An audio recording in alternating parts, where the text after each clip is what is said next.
All right. Last time we played CrossCode, we got to 2 dungeons back to back, so we're going to do the second one now to unlock some more progression elements in the area we're in. Give me this pop-up. The neutral stone you got for finding the mining equipment in the temple mine disintegrates and fills you with power. I wonder if this is something that got patched in. I heard that they were adding a patch last week. Maybe it's giving it to me even though I already did that part of the game. I don't think I need to get anything on this side of the map, though. I also don't know that I unlocked any new paths. I don't think I can in the neutral circuit.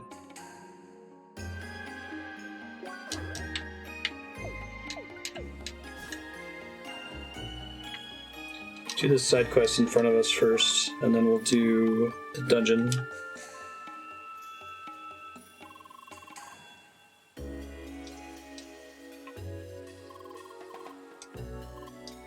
Please protect me from angry critters.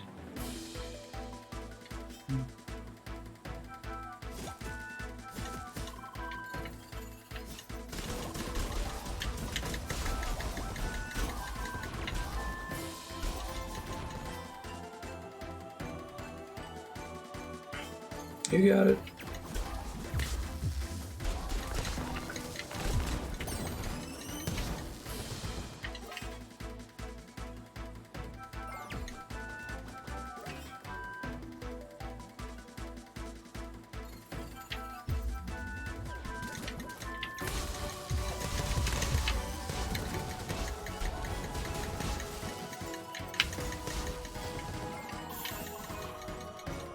On to the next one.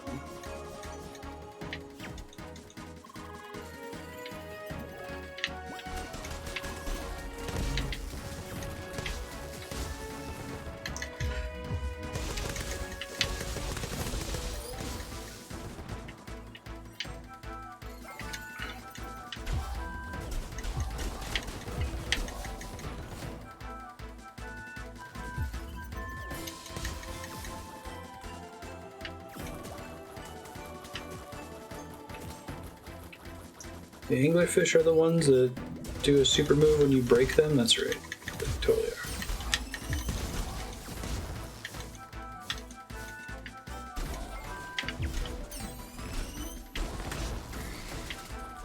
That move. Then you break them for real.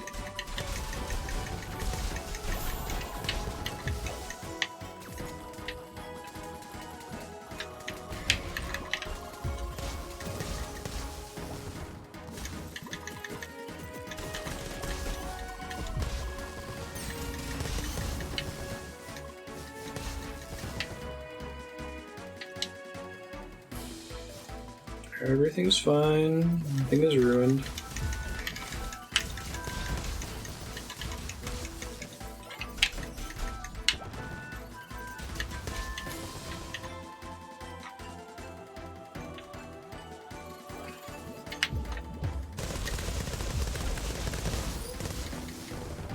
That attack is crazy.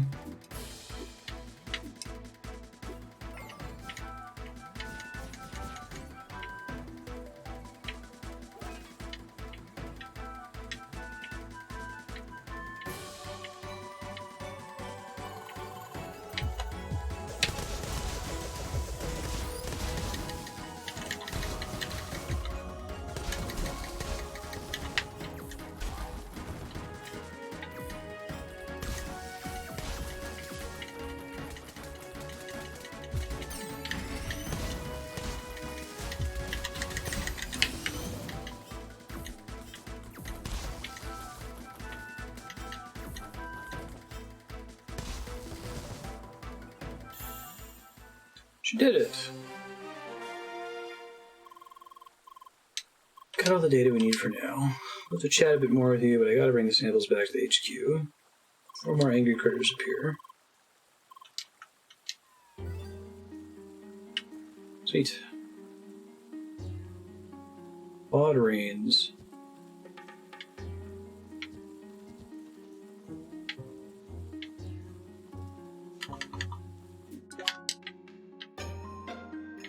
It's probably Basin Keep, right?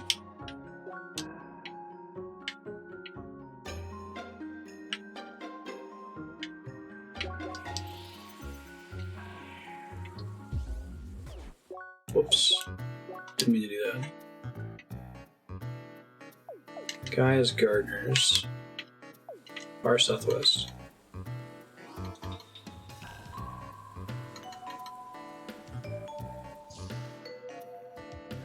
What's the name of the timber song from Final Fantasy VIII?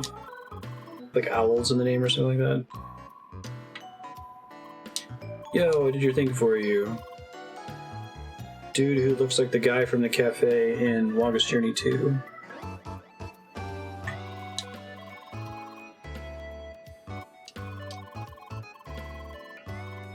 We'll need your help again. Thanks, dude.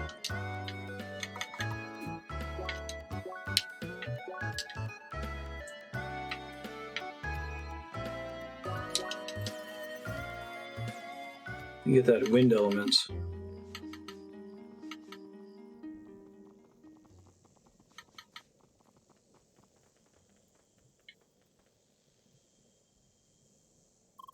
Timber owls, that sounds right.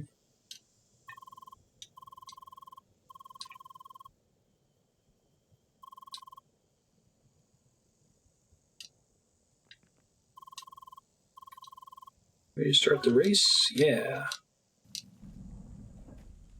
I've lost everyone. Engine race. Do you need to have lightning when you come into this one? Like you have to do it in this order? This one says it should be fire. Cool.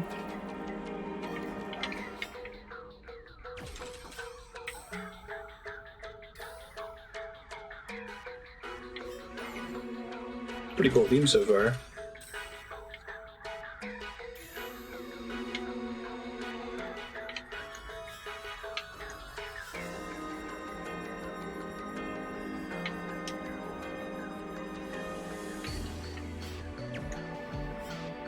Oh, that's cool. How it interacts with the teleport or the ricochet system. Right on. Oh, I love this game. Alright,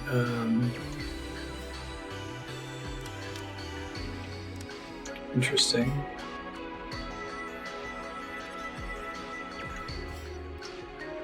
Teleports me. Oh, I think I get it.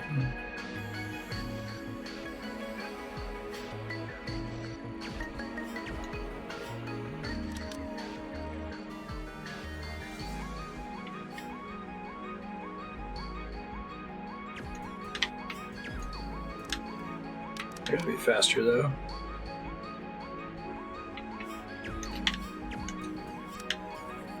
Nice. Very cool.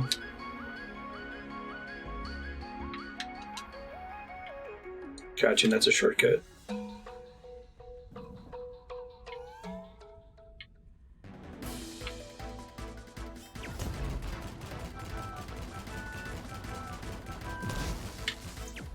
I see, that's how I dodge it. It's pretty awesome. And he gets confused. Nice.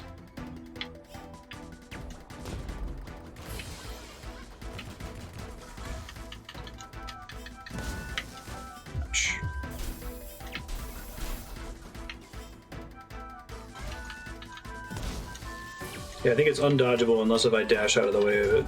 It's neat.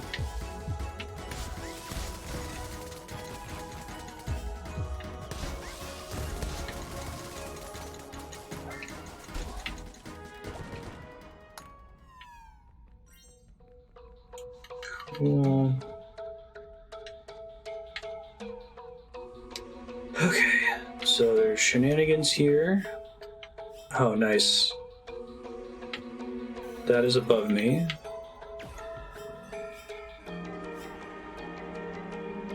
There's a lot of cool ways they can combine this with other puzzles up to this point.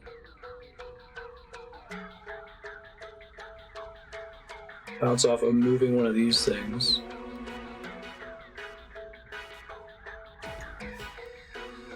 Hey, Haki. It was mentioned. Nice.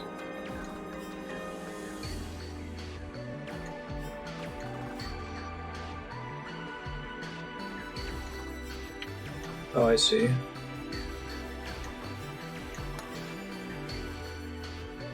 Temporary, though.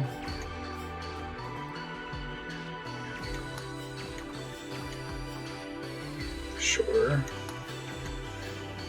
Nice.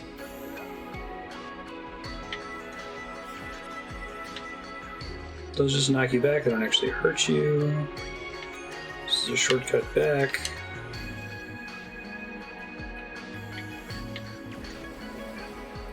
Oh. Interesting stuff. It's a mobile teleport platform, possibly?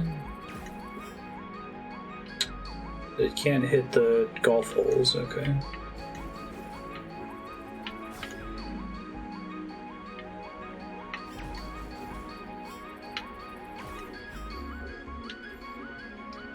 Can travel through walls, interesting.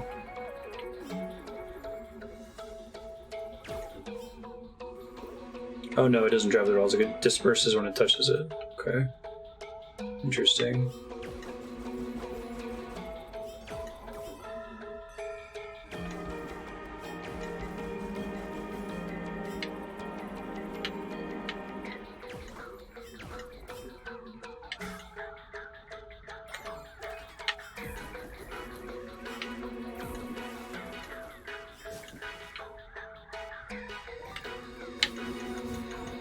There's only a wind and a lightning version of this, I guess, right?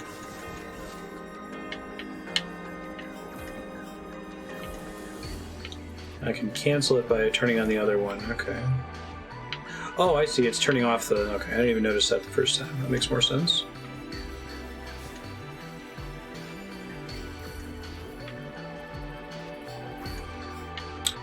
Oh, I have to be hitting it with the proper elements, okay.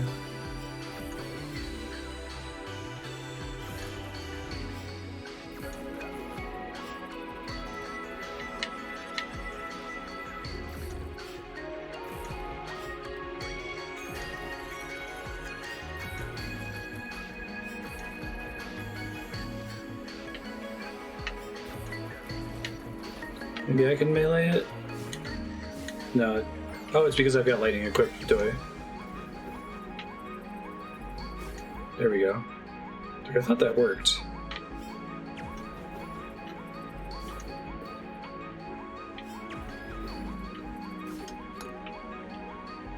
Interesting.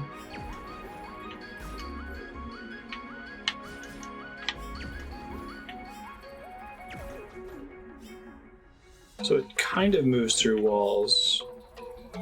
How exactly? Okay. Hits a wall and then it travels straight up. I have to be careful to not launch it into a...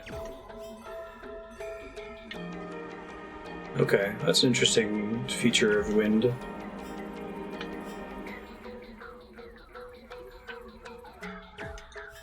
To try to not launch it into one of the corner pocket things. Oh, but it doesn't... It does not ricochet at all. Does that make sense? It's a good way to teach us how this is supposed to work in the back here. Definitely can't move these things.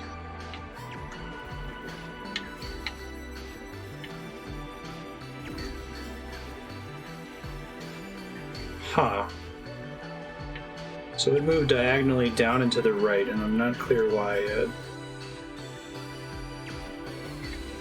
It tries to follow the shape of whatever wall it touches. Okay, did the same thing there.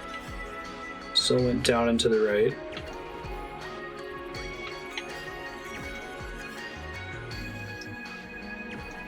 Touches a back wall like that, it's the end.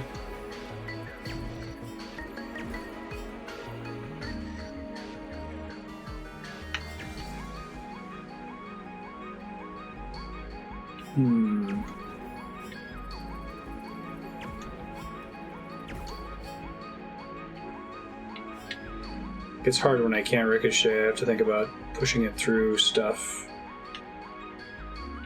I think it's true that it doesn't ricochet at all. It only travels through things, okay.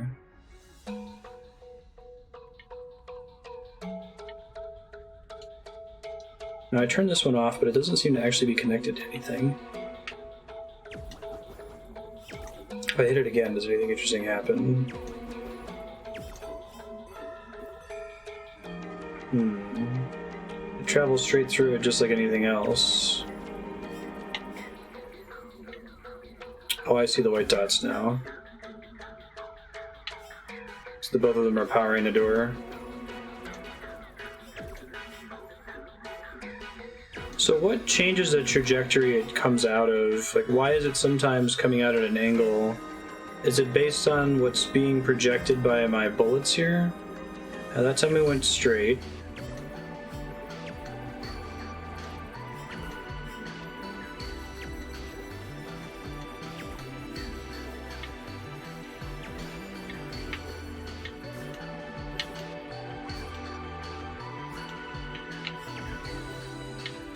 Chat can answer that, I'm actually not clear.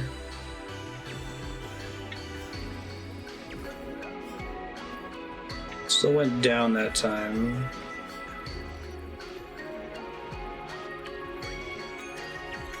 If I deliberately hit it, it goes perpendicular to the wall that it hits.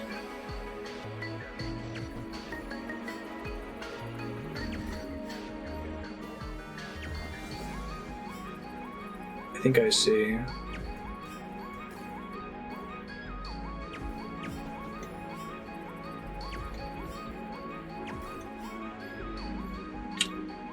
So since it hit this wall, it went straight up and this way, right?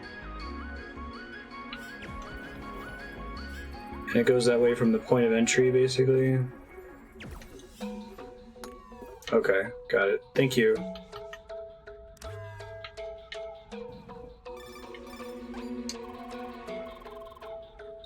Temple the Wave or Shock Dungeon? I think it's Shock.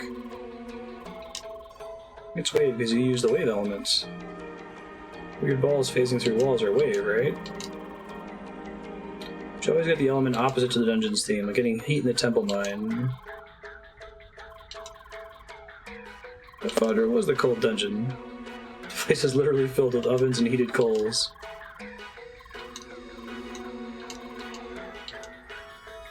Glad they hung a lampshade on that. Oh god. It's a buff plant. Are plants with arms, apparently. Weak against fire, maybe? Weak against wind. But a little bit weak against fire.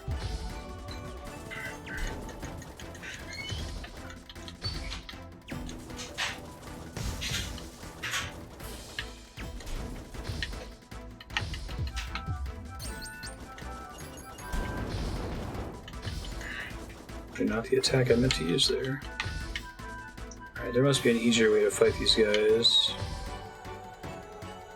Usually if an enemy has this much health and they're not down yet, there's a trick to it.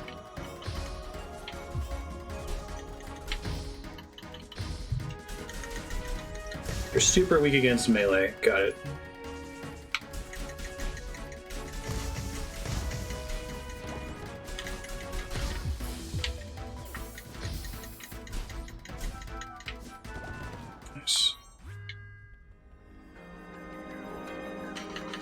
Power spinach. Oh, cool. And now I can use these to climb. I like it.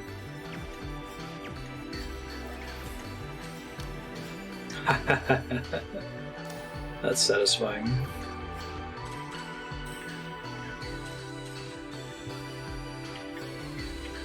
100% calculated.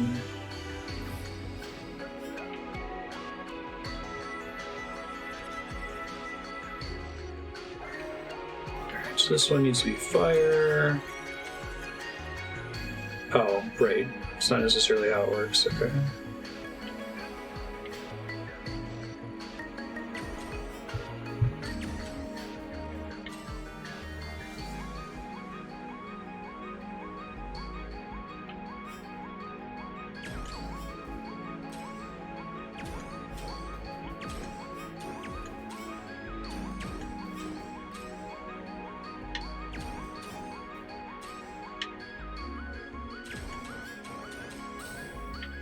That makes more sense. Okay.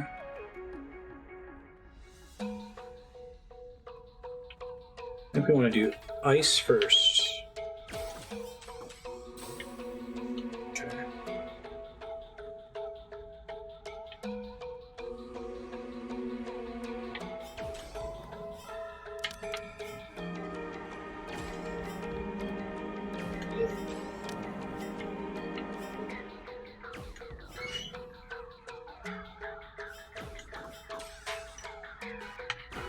Why do I want to come through here is a good question.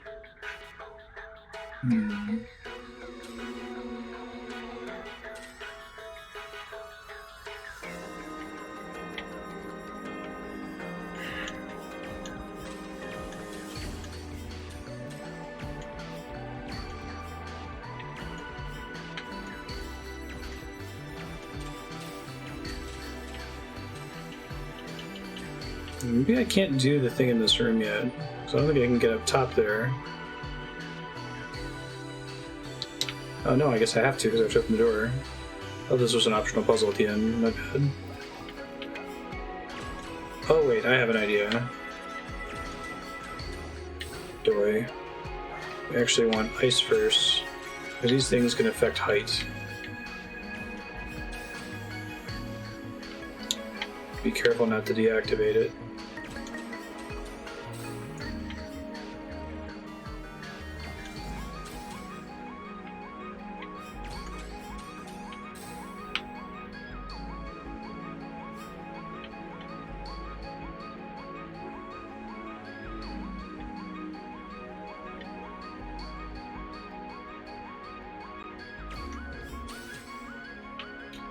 Let's try the fireside.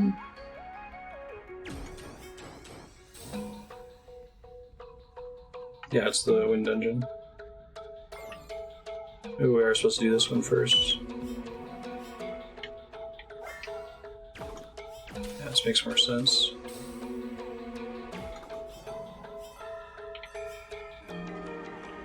I see, and then wind opens the door. Clever.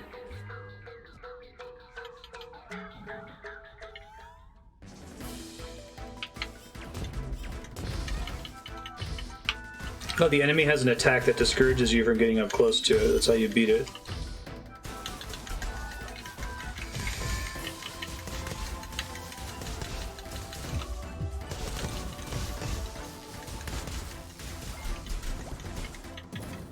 Oh god, more of these guys.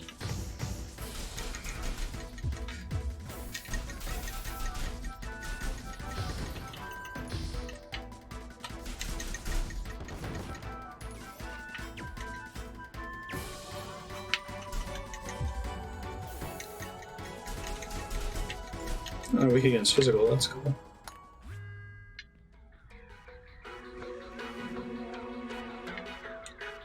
Okay.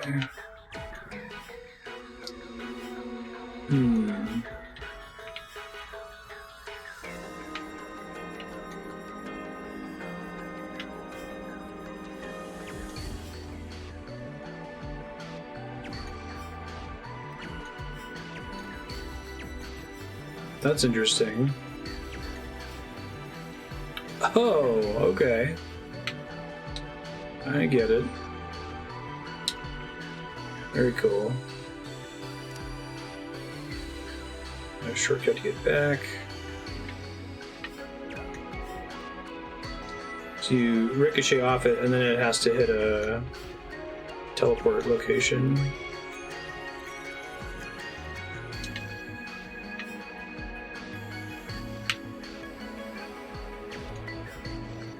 Nice.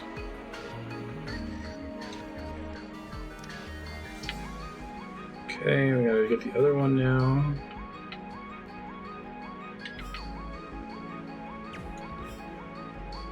Probably involves pushing it somewhere that makes sense.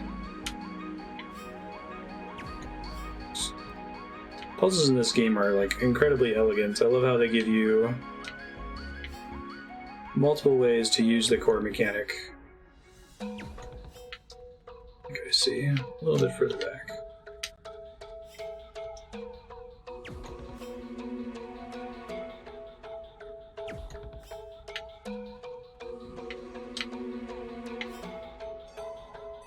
Just needed to not hit that wall. Maybe it actually is closer to the back wall.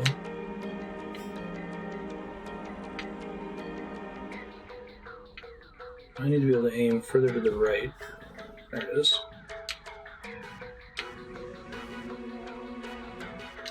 Got it out from in there.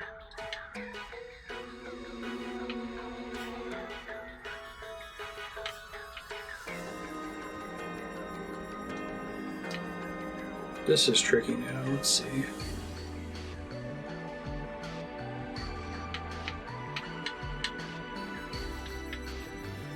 I'm gonna do some practice shots here. I don't know how it's gonna behave. I think that is what we're going for, though.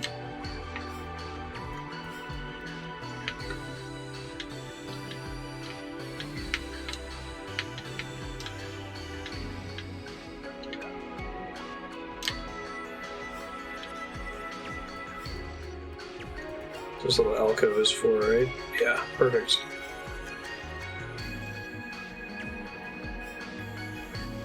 Oh, that makes it trickier, though. I didn't even think about that. Keeps me from shooting through that. Can't pull that pillar back out.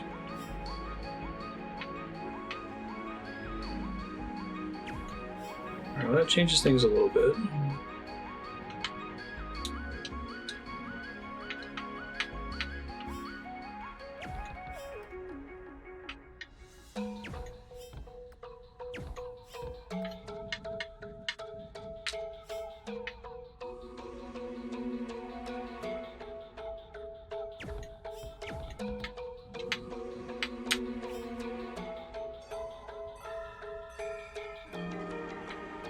The problem is I got this wall over here, it makes it kind of hard. So I bank it right off that thing.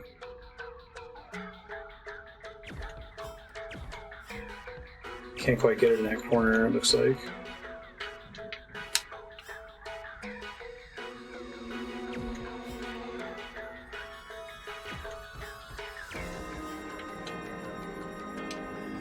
Let's try this.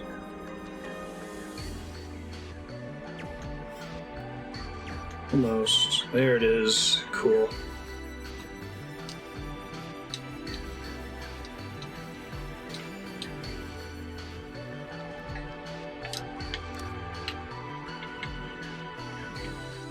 It's the thing in the center of the room, though. Oh, when I get the key later. Okay. Hey guys, what's grooving?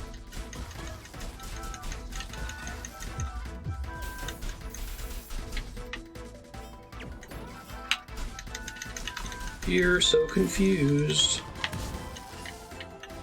You're not confused. I feel like the time they charge that sniper attack is just long enough.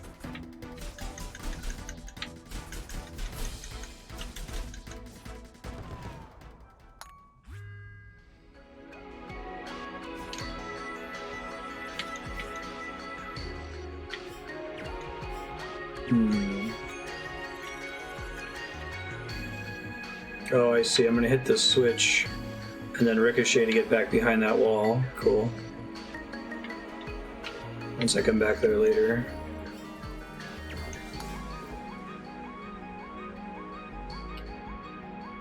So that's activated.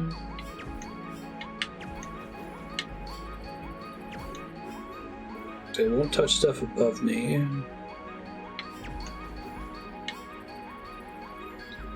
Playing around with collision is really cool, I think. Oh, that's interesting. It's temporary. Huh. Oh, weird. Haven't seen that before.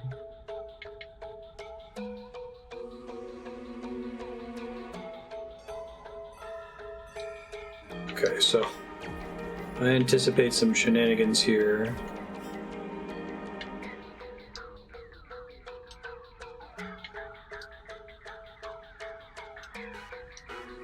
This won't be right, but... I see. Actually, I feel like they should have given us this room first because the arrows on them tell you where stuff's gonna go, right?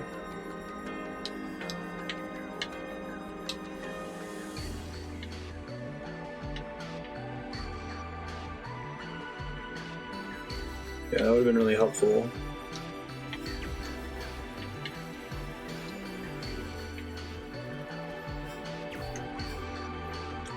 Right. Actually, kind of surprised I didn't start with this.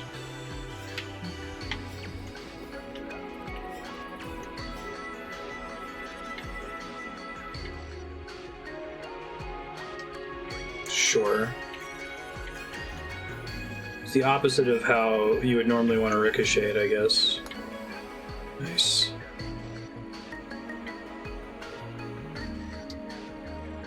Okay, so I want to be able to launch it so I get up top there. So...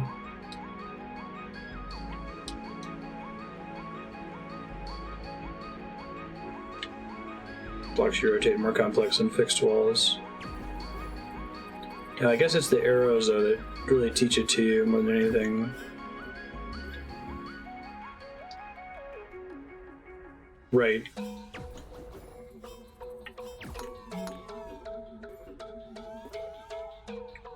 Okay, so there should be a way to do this all at once.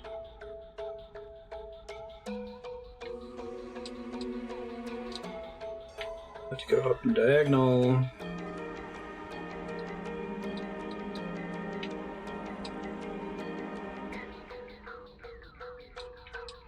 That to go down to the left. That might clear the whole thing. Let's see.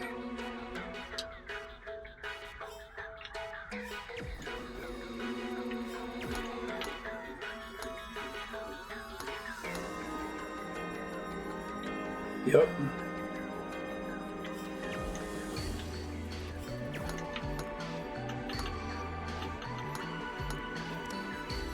Nice.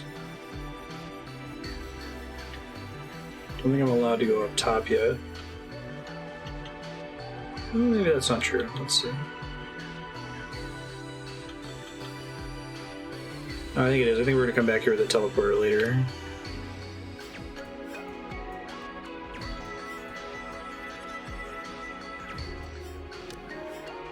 Cool. Servitor key. I wonder what his deal was. Oh, that's weird. Ectovolts. Weak against wind.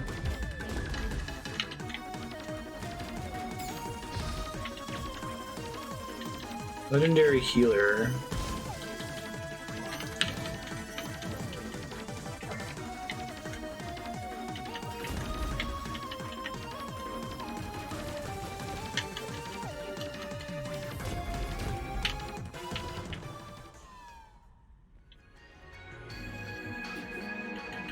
So I got a key, I can do some new stuff. Don't have a key platform. Oh, I do.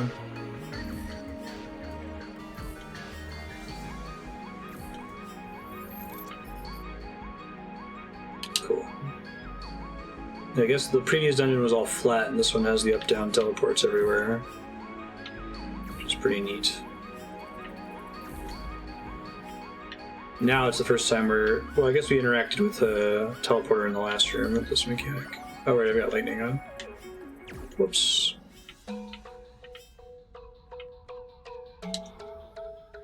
This is very Zelda right here. Dropping up and down like this.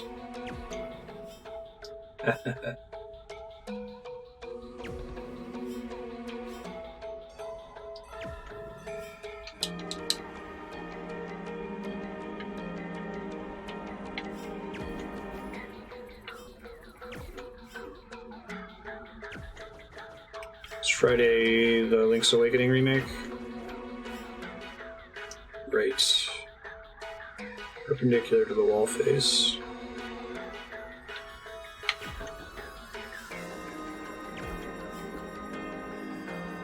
Oh, but it gets eaten.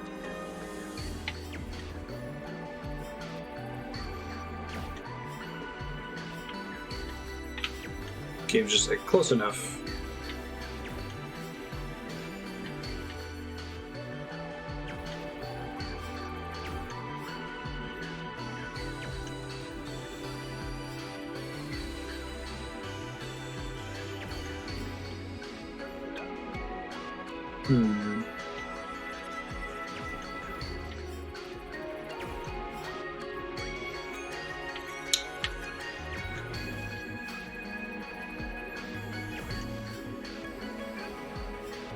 Hey, also close enough. Oh, interesting.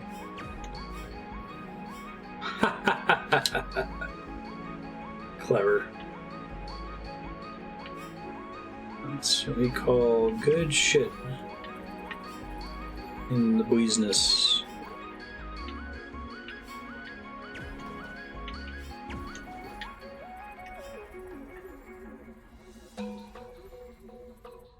I think it's just as simple as aiming it into the top. There we go. Yeah. Then I'm going to hit the golf sink thing.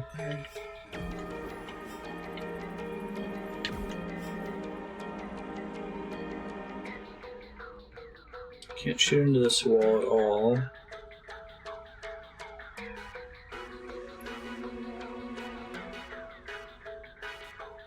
Nothing else for me to bounce off of.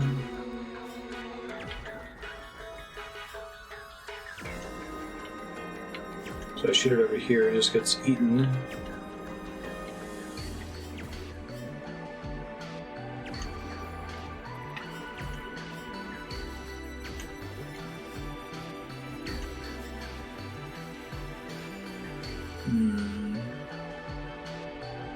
Think of the surfaces in this room.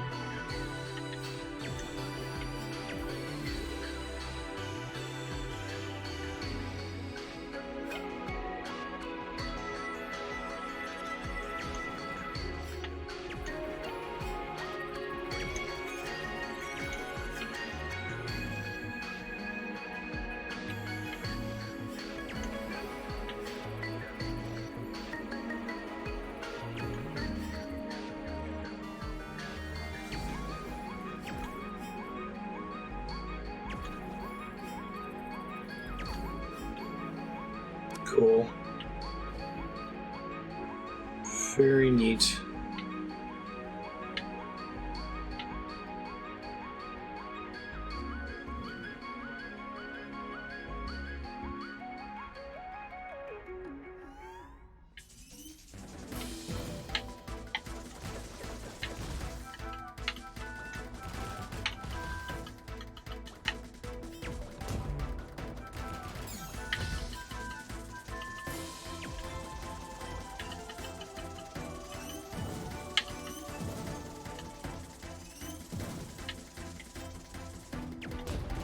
Don't heal while you're in there, that's super rude.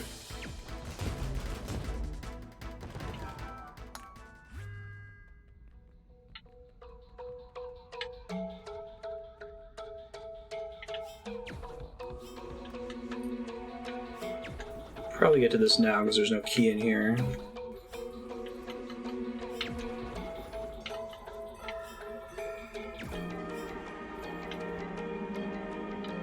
Almost.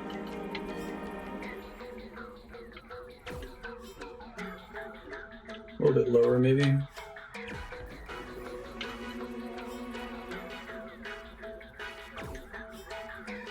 Not that low. Too low! Lower. Teensy bit higher.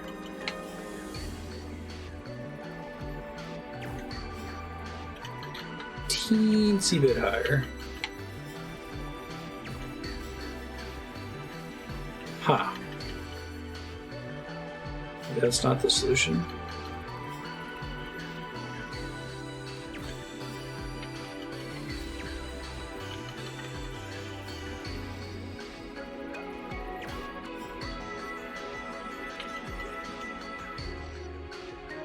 So that's what I was wanting to happen, but in the bottom corner.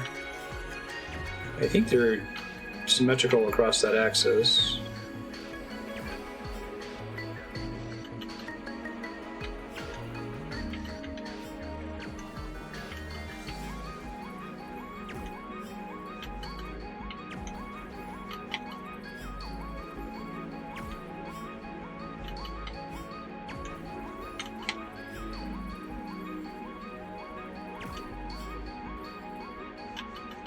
It's okay. It's behind. This is the puzzle. Oh my god, okay.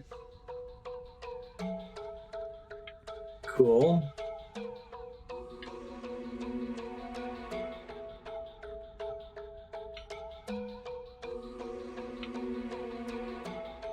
Presumably we need to hit all of them. Some doesn't count.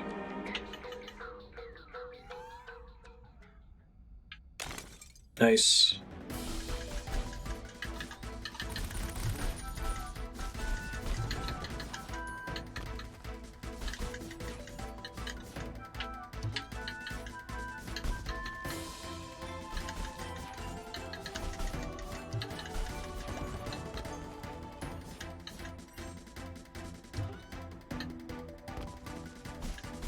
They needed custom spray, I know, right? To have them show up in the distance as they approach the window. It's a lot of polish. I was just thinking to have, even if it only ever happens in one room, right? Alright.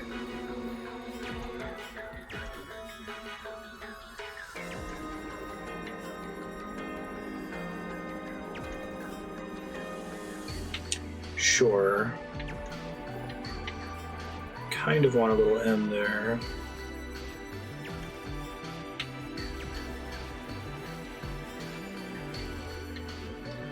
I don't have as good of an intuition for this kind of bouncing though.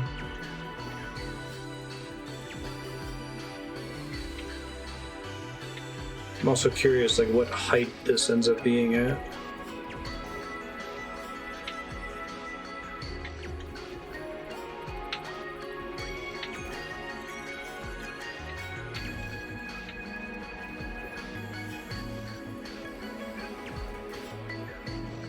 That's what we were trying to do.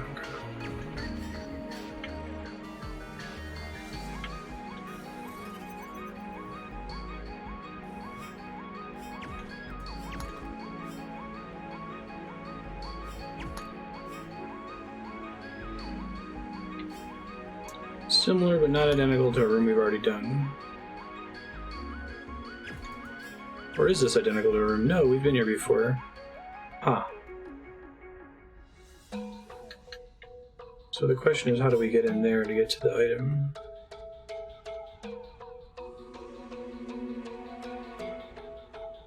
I think I know. I think we have to turn off the lightning gates.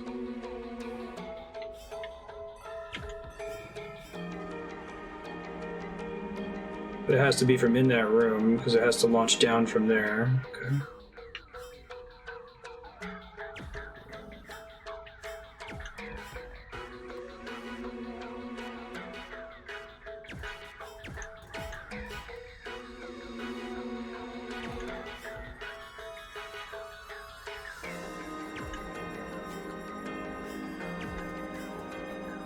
Okay, but this doesn't really save me anything because I already have the shortcut.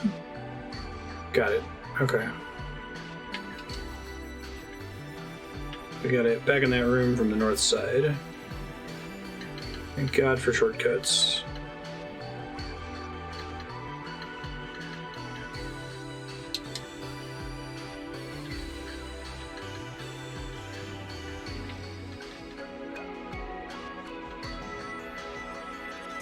Okay, so we need to find a way to launch this thing straight down so that it pops through that.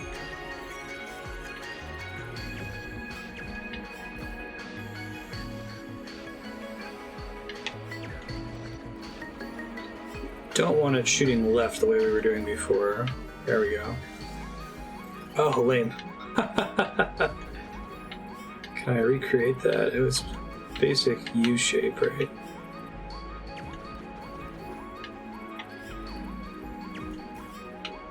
Actually less complicated than what I was trying to do before. Oh, but then it hits the thing. Damn it. Okay.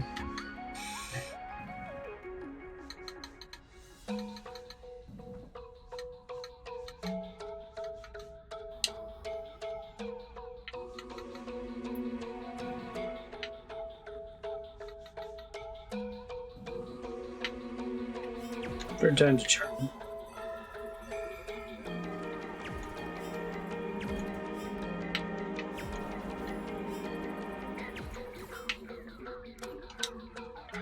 hit the switch before I got teleported. Very good. There's actually one down here anyway.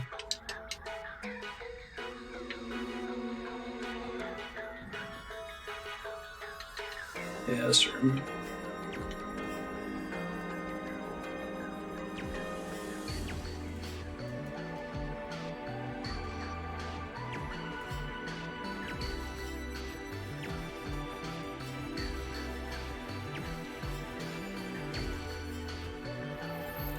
Nice.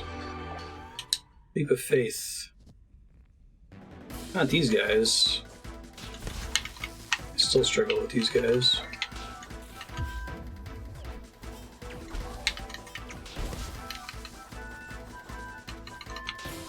Hey Cal, how you doing? Very close to getting a bonus stream unlocked for Red Dead Redemption. Thanks for plugging votes into it.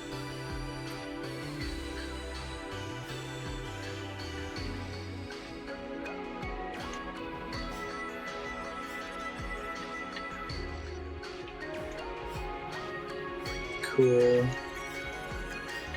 Very cool.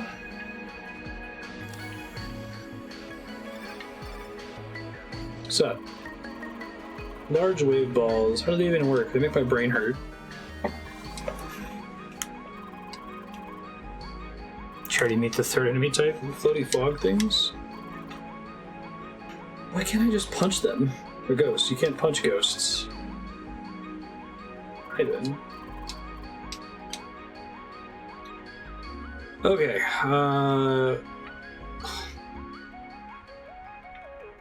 I can only launch one thing. Probably launching from over here or over here.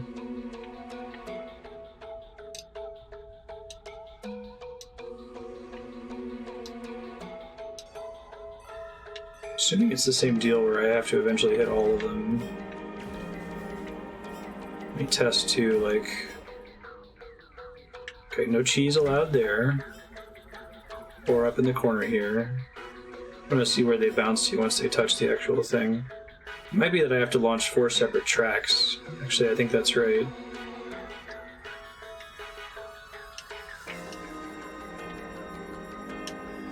Okay. So that's 1. This is less complicated than it looks. 2...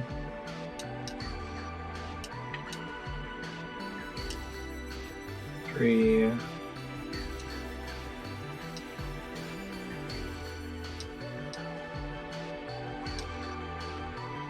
4...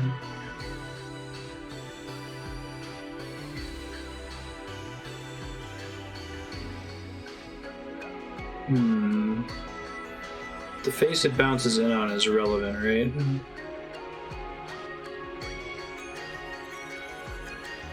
Yeah. That's gonna send it straight up, which we don't want. That'll send it up into the left, which we don't want. That's how we originally had it set up. I guess I could put this one on a diagonal. I think that's actually right. Oops. Thanks, man. And this points up. Okay. So let's set this back right. That's right. And let's do this side. Points up, up, up, presumably.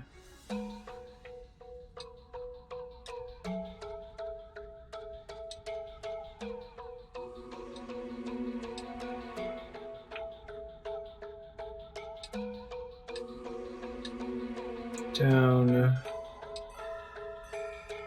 If this goes left, it doesn't do anything, so that can't be right.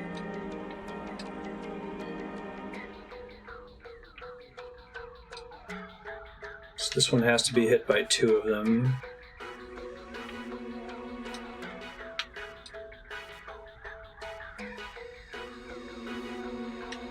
Let me do some testing here.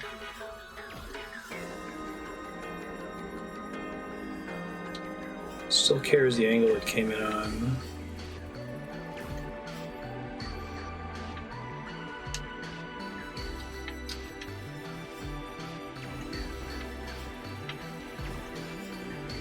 Yeah, that's still going to travel straight through. Okay. But this side maybe won't. Just let's see. Interesting.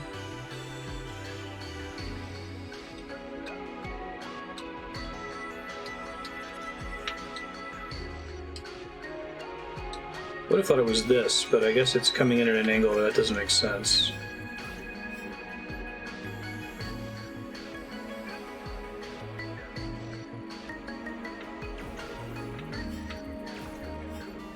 The right side is more complicated, I think.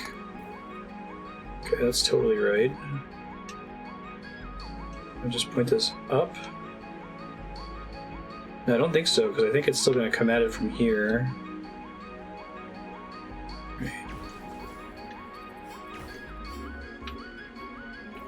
If it touches that wall, it goes the way I want it to. This might be closer.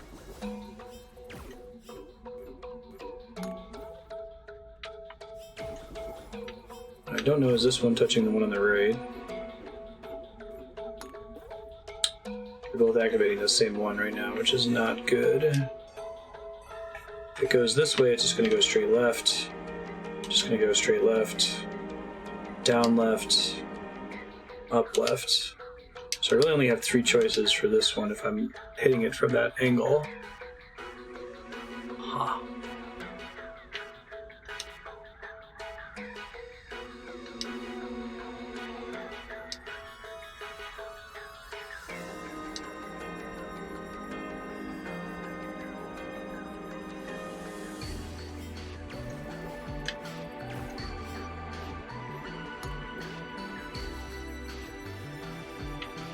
Both of them are always going to hit it from the bottom, though. I don't know if that diagonal is going to make it. Let's see. I think this is wrong, but okay, it just bypasses it entirely if you do it that way.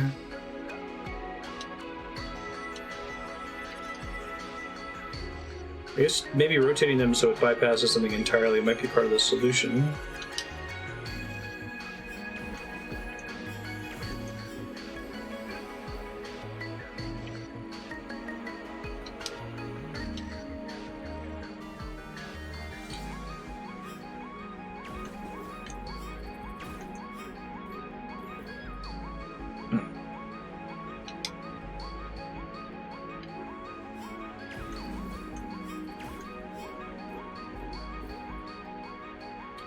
Right.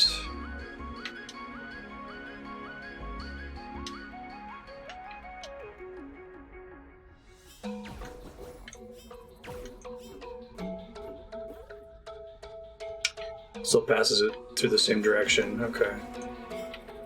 Well, maybe the one that I think is supposed to hit the far left one's actually supposed to hit the inside one. Maybe that's the trick to it.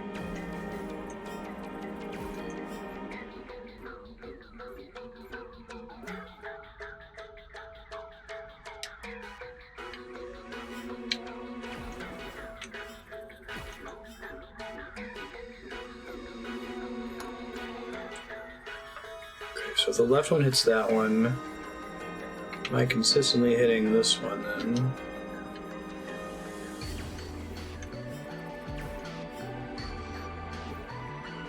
Oops.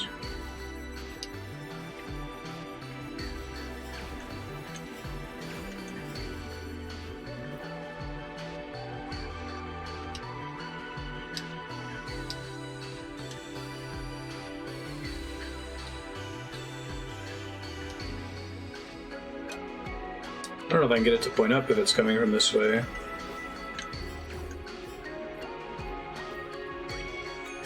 Right. Maybe if that goes diagonally? I don't think it can hit though. I think it's just barely placed so this cheese doesn't work. Oh wait, no, that does it. Okay. So I'm ready to go.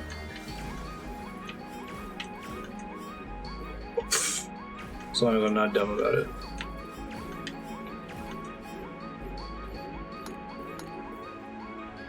Cool.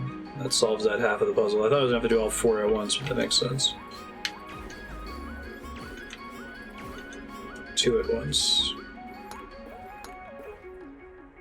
Did I really line them both up to solve the same one? Hold on.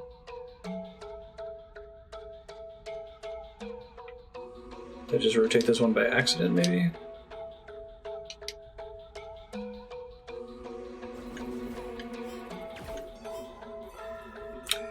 Right.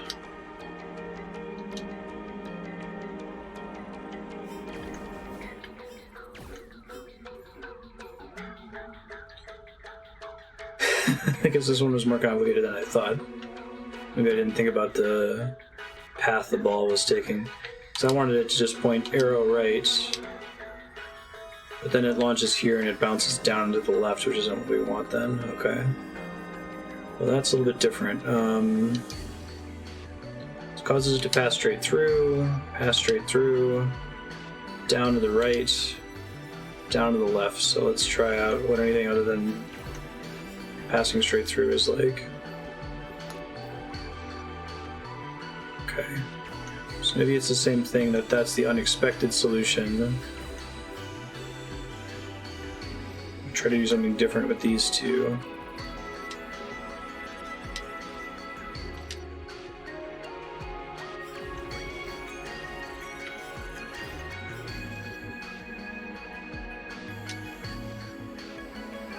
That'll pass straight through. That'll pass straight through. That'll knock it down and to the right, down and to the left. So down and to the right is the only interesting option.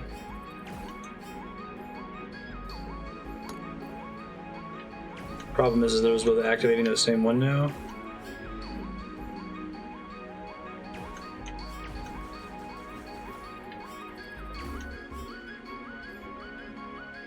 Weird.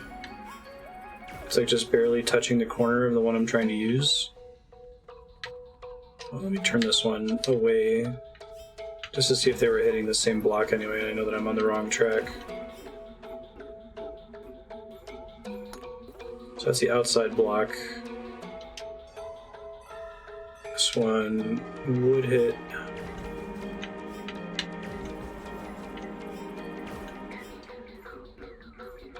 Would also hit the outside block, so that's wrong anyway. Okay. So, how do we get it to hit this one? Just launches it down to the left. So the way I should think about the arrows is like when if a projectile touches the wall that the arrow is on, that is the direction it's going to travel, which is why it's down, down, down right, down left. It's not, it enters into the pillar and then shoots out the arrow that the way you wanted it to go, basically. Okay. Like here it's going to go down, down right, down left. So we can pretty much say for sure that down right straight down is useless. And so is down left. So it's got to be this. This has got to be that, and that's got to be that, it's got to be that, and that's got to be the exit.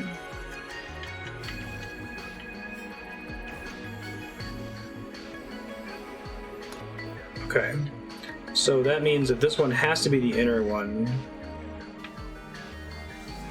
How do I make that happen?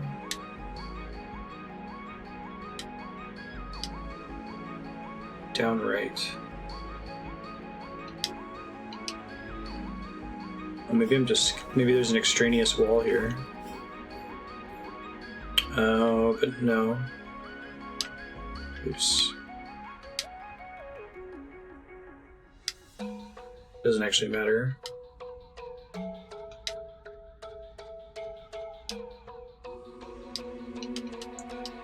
Because I think if it's facing this way, it can't hit it from that direction because it's like that exact angle.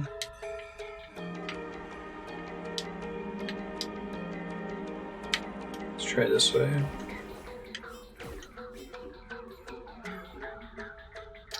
It's the problem we already have.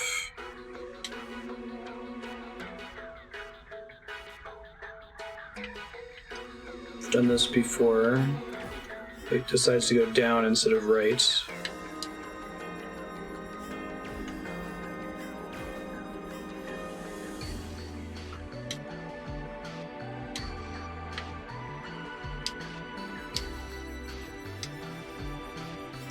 This is just going to make it travel straight down, which we don't want. I was thinking the right side was the hard one and this was the easy one.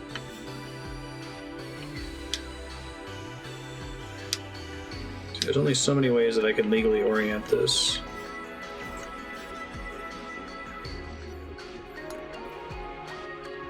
I mean, that is a legal solution. Maybe you crisscross them? Maybe.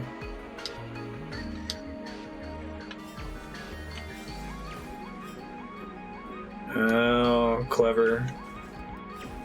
So it's the same as the one on the right. Crisscross the solutions, basically. Cool. I really like the Uber puzzles at the ends of these dungeons. Oh, maybe that wasn't the Uber puzzle, it was an Uber puzzle. Floor was trying to help me.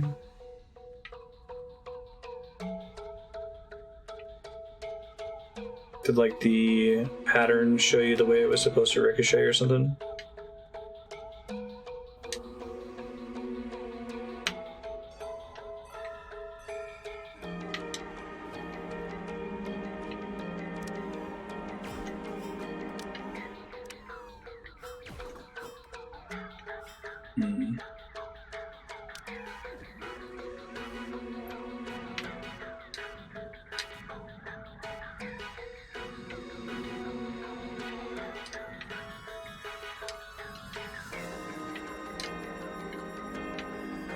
That's a gate, so it's not going to work.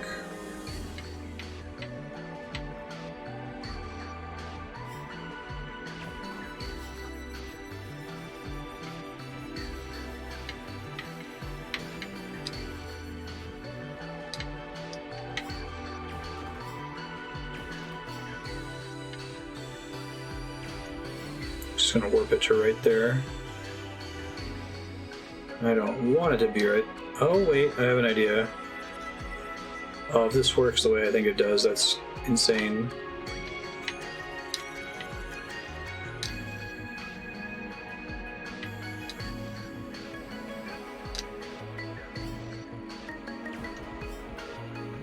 I need to make a way to bounce off both pillars and then hit the warp. I think it's going to warp them both there, and then they'll be on top of each other and I can pull one over the edge. Okay. So I'm limited in the angles I can come at if I'm going to do that. Probably like here, and then here. That's crazy if that's the solution. Nice. Based on the rules they've already established. That might be one of my favorite puzzles in the game. It was pretty great.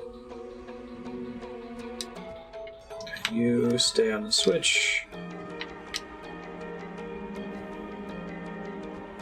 Jump over to you and jump down.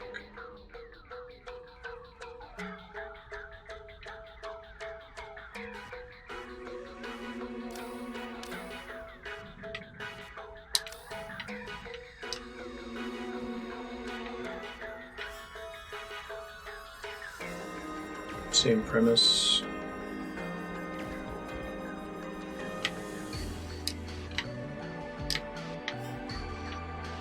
This one's interesting because having the switch actually reduces the number of possible positions.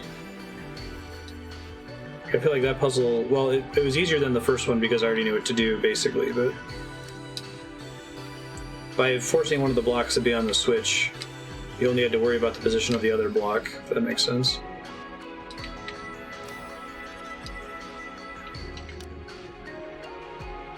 Ha.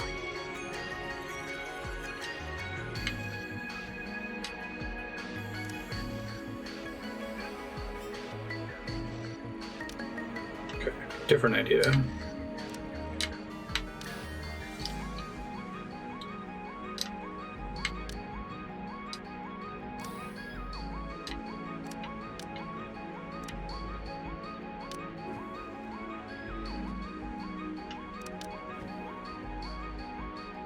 I need to get a block over here to exit the room.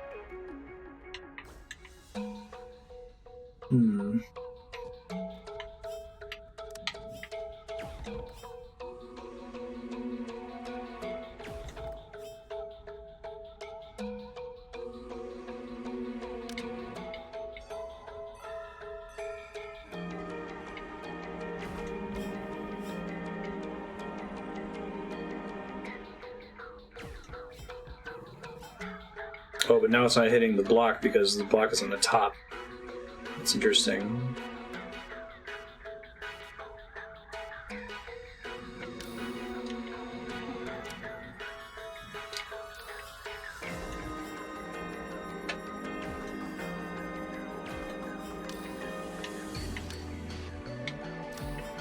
I don't know why this would matter, right?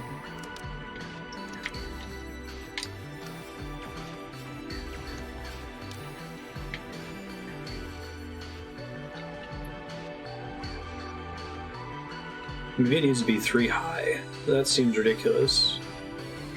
I don't think it's possible for it to be that high.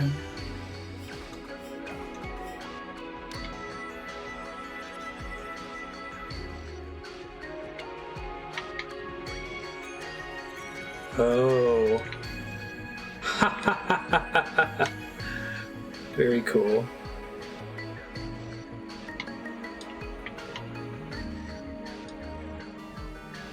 One of the best puzzle rooms in this whole game. This game has some really good puzzles. Puts Luffy at a shame. And we got a shortcut.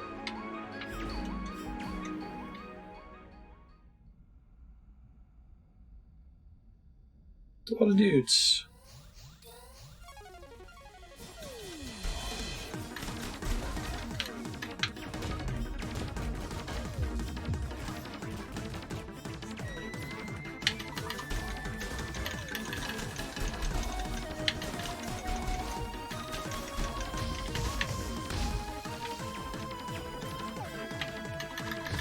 You're so confused, you dork.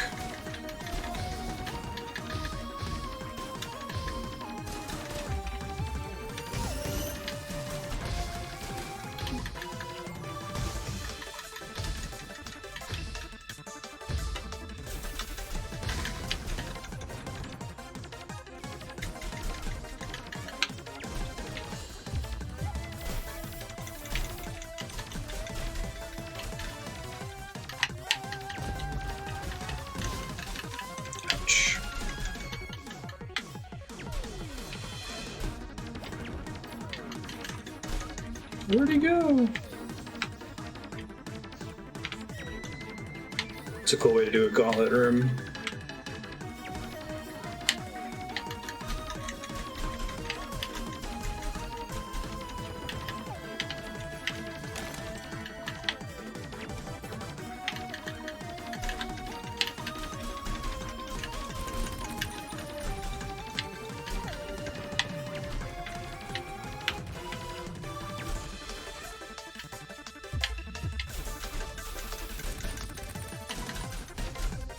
Iframes hype.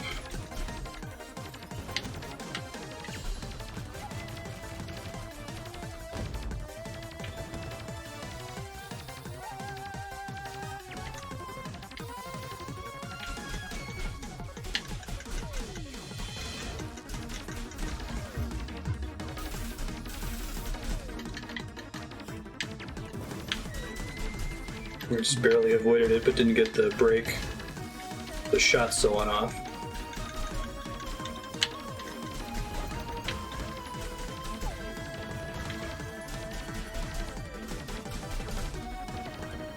Metal down.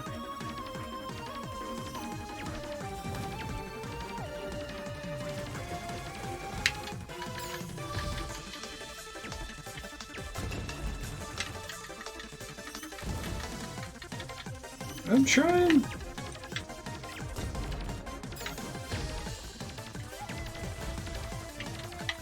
Keep up the pressure on this dude before he regenerates in the wall every time, right?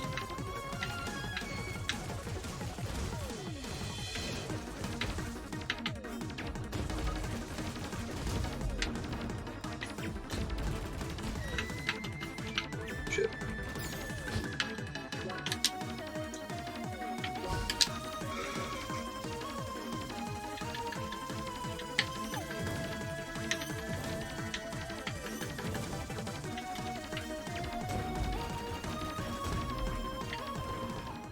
Cool. How happy she is.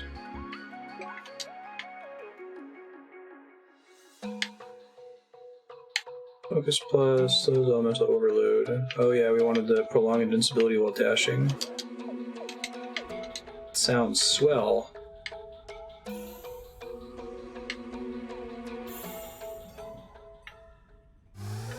Wind element get.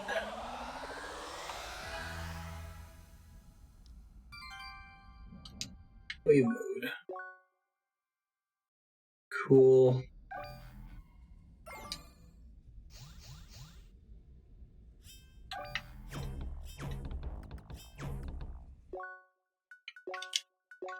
Alright, time to do a lot of these. Max HP. HP region just always on. That's all. That makes one choice easy. Unfortunately, it's behind the guard arch, which I don't really care about.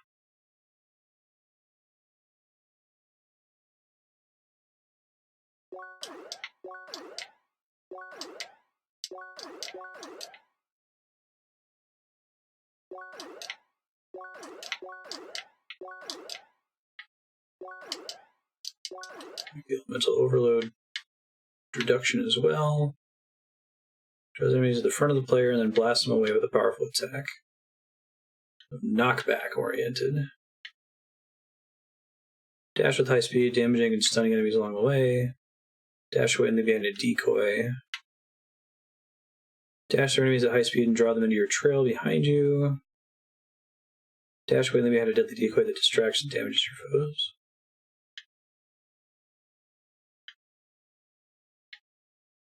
Critical HP up. Ooh. Mark Rush. Increase the speed of inflicting the mark condition. Mark increases receive range damage by 50%. Interesting. I think those pickups, the one that increase your special attack, are pretty good. Absorbing HP. All about healing in this game.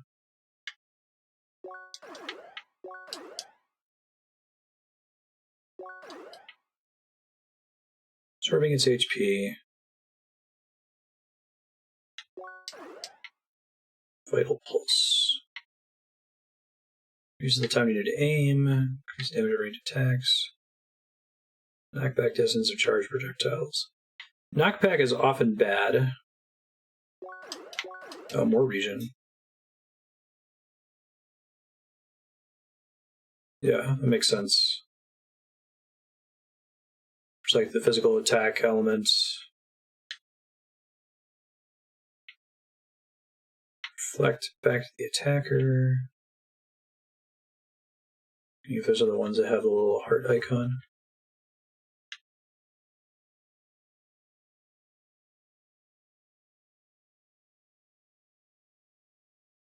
I think I pick up both of the regions, so I can always switch to wind if I need to regen. Because I get a little bit of the regen from the neutral circuit regardless, right? Shock resistance up.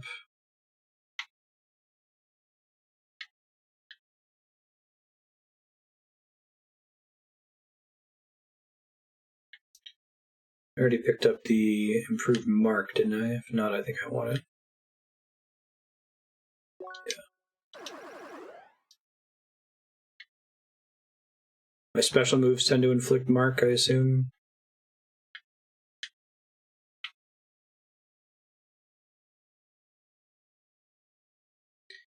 Yeah, they all talked about knockbacks and stuff. I'm like, eh. Recovery speed from negative status conditions. So we just start grabbing focus nodes. I like focus nodes. Presumably the color of the node is the associated element, like ice is defense, fire is attack, focus is lightning. Resistance to wave. Resist mark. You might want knockback if you're doing a build that's focused on range damage. 4 CP in the ice tree that I haven't spent.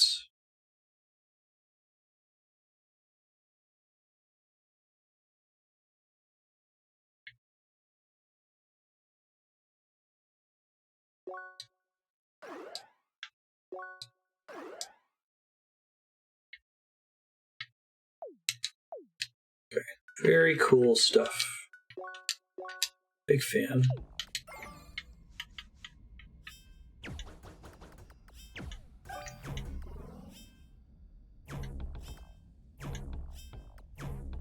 Like the charged shot sound on Wave 2.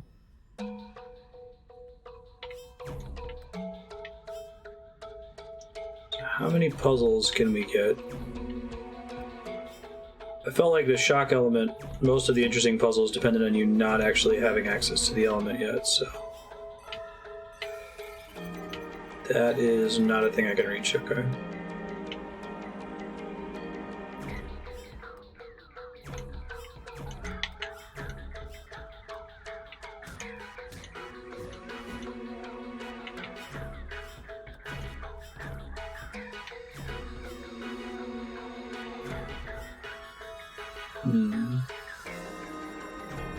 That's the only one that's pointed down, though, I think.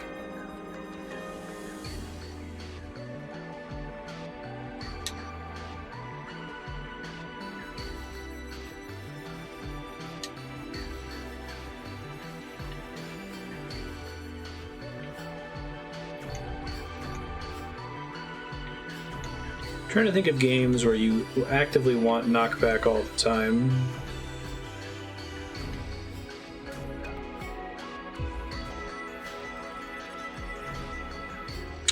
Didn't see that up there.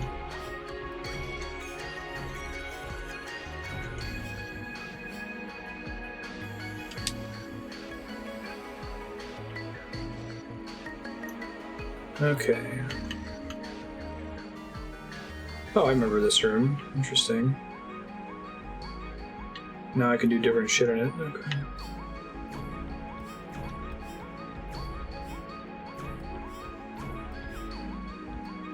Seriously, there's a wall there, I guess?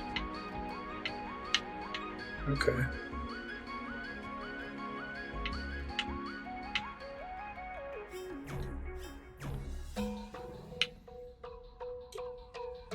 Okay. Don't think that's what I was supposed to do, but... Actually, I don't know that being up here is helpful. Maybe it is. Let's see.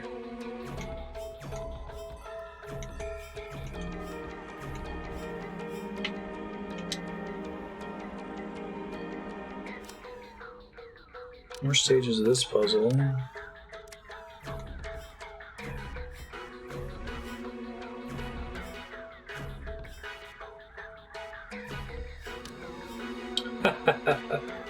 Very nice.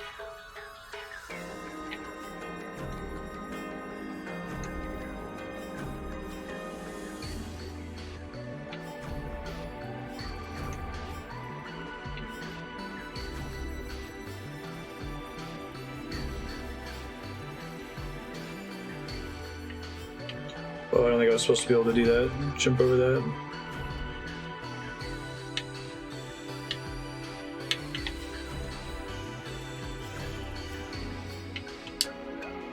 Feels unintentional.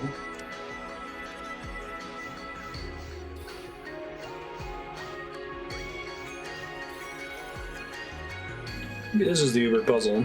Alright.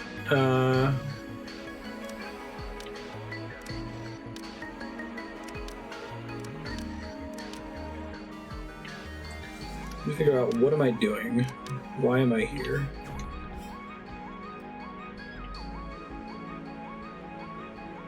So where does the puzzle start?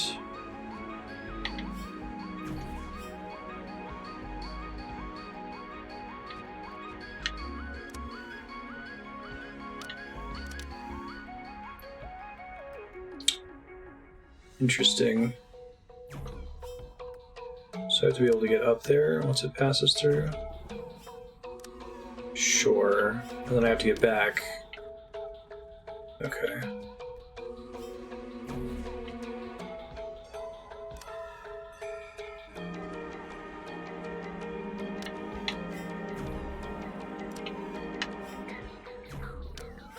No, I'm supposed to go down after that. Okay.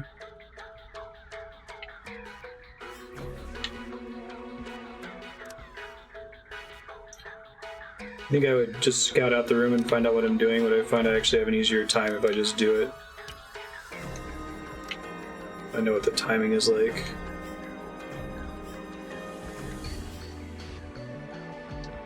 I think I have to do some jumping and then launch over to that one.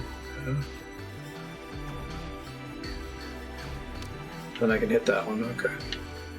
Fairly precise though.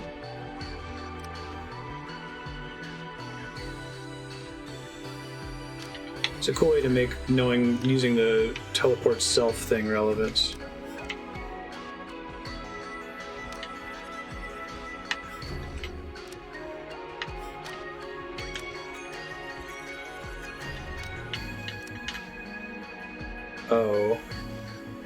Oh. Okay. Yeah, this is gonna take a while for me to do. I basically have to practice every step a couple times. Shock one was harder. Yeah, I don't think this one's difficult to solve.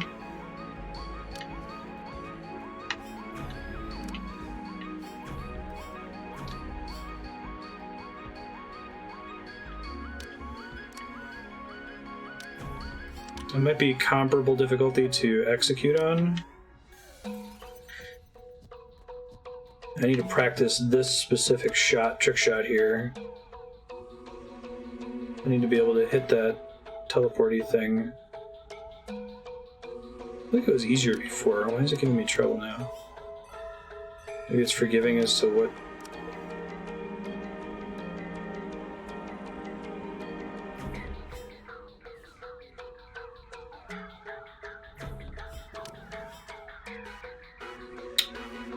I don't think that's what they want me to do, but it worked. I'll go ahead and get it firing.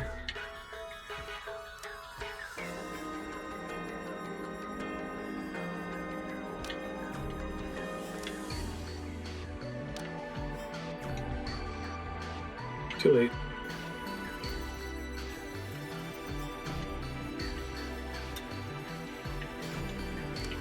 Let's see if I can consistently do that bouncy thing though.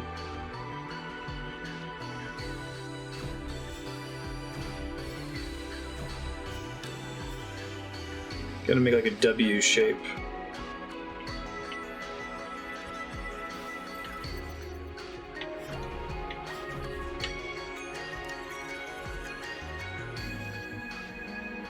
That is the platform that I eventually want to be on, so...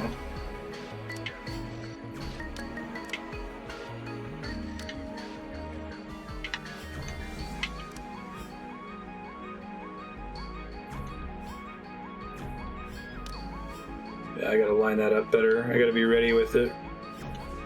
I can't get too far ahead of the projectile.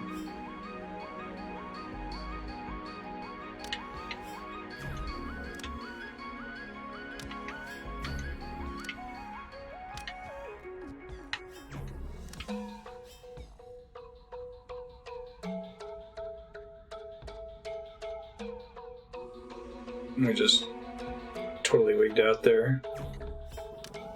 Okay, so I want to aim it at like this pixel of the blue wall.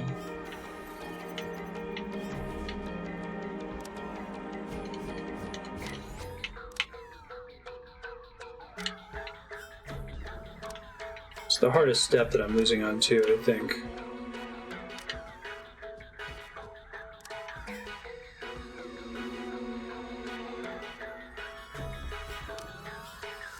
Quick enough.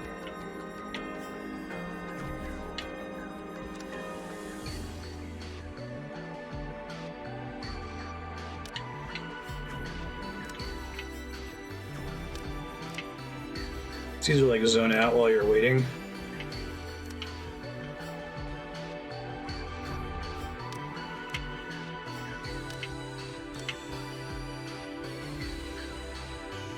Oh shit! Whew. Oh, but then it was, there was more to do. Okay. Alright, well, I think we got it.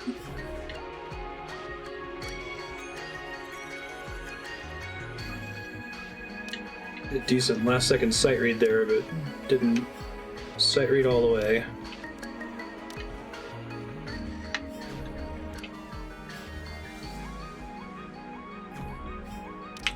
Shit.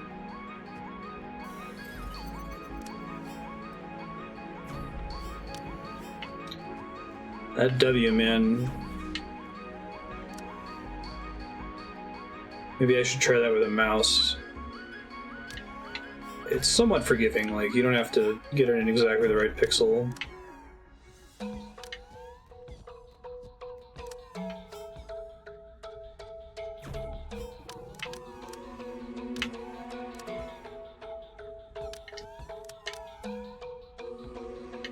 Whoa.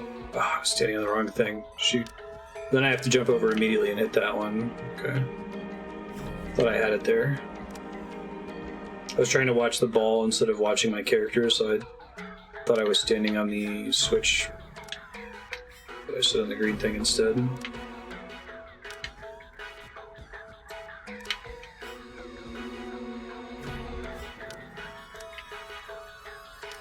At least that's going better.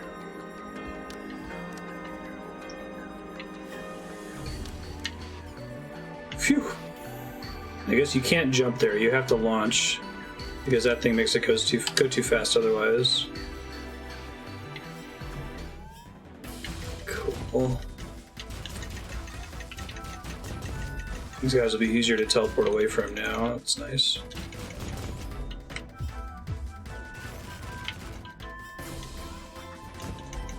You're so confused, you goof.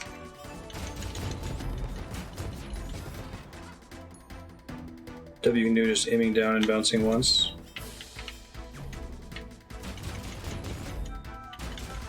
Thanks for waiting until I finished it, Walter. It's cool though.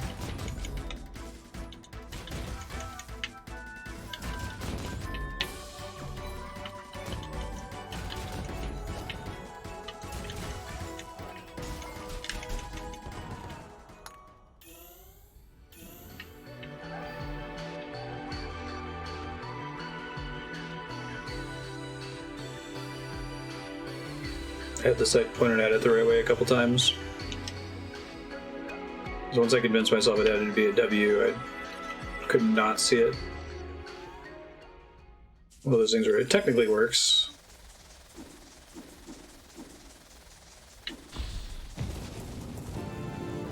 Cool.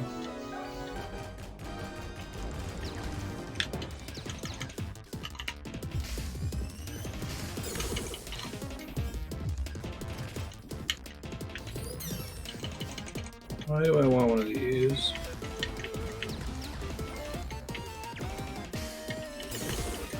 I feel like I was struggling to launch it a second ago, I'm not sure why. Okay, that's why. I need to be able to shoot through the wall. Oh, clever. The shape makes it hard to get in there. And then he gets a heal just like the non-boss version of him.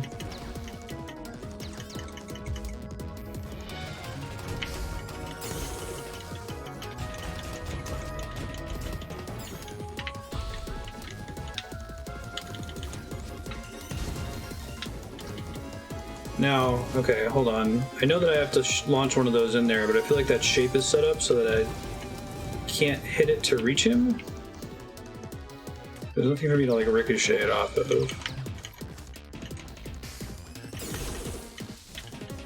Never did. Actually, I thought leaving a platform by foot was making it a little bit cheesier. It's aiming with the controller is kind of tricky.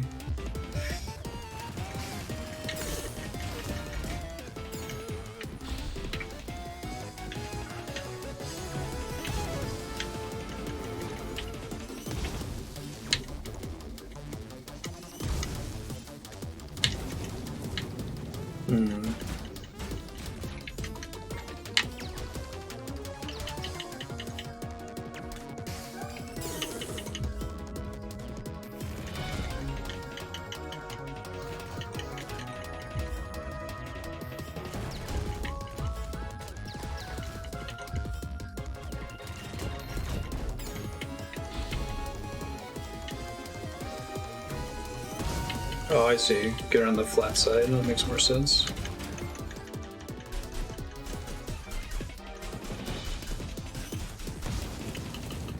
Right. To my cool Mario Kart boss theme.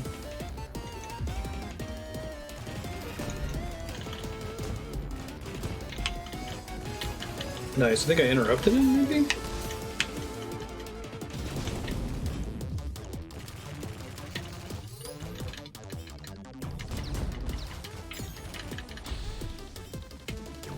I see. I'm sure you understand the whole...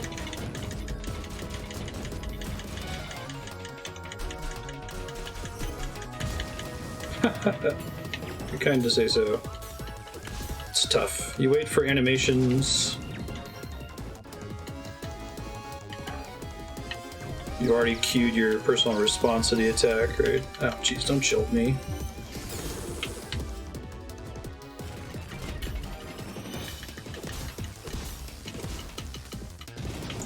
Rude. I really like the drain health attack. Big fan. And it's homing. It's great. Oh, interesting. I see.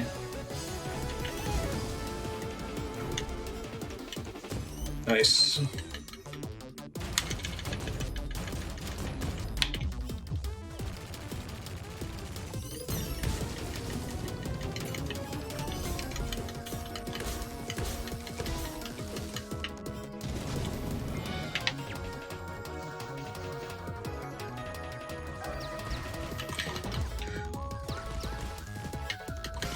Interrupted my shit. Rude.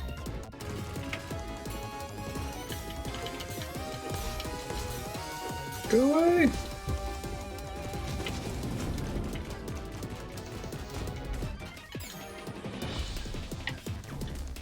You want this one.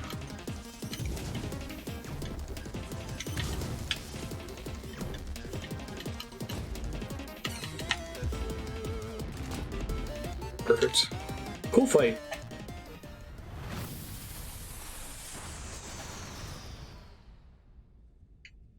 I love the boss design in this game. And there are very few even just regular enemies that are just press the attack button until it dies. Oh really, when there's multiple walls? I think I got stuck for longer than I should have, and when he just brought up the hourglass-shaped walls, and that made it easier for me to remember how to fight him at the end. If I had passed that first couple phases without thinking about it, then I would have been stuck for longer.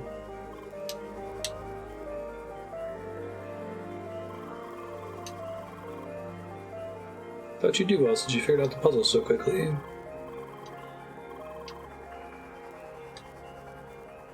It's the Chozo.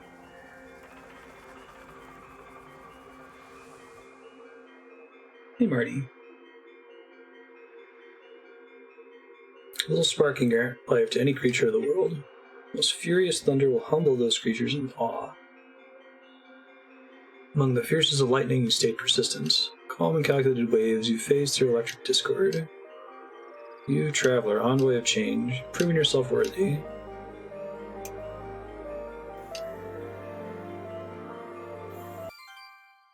Cool. Dollar General Chozo Wisdom. At least they have the excuse of, it's an MMO. Can hand wave that it's the MMO writers.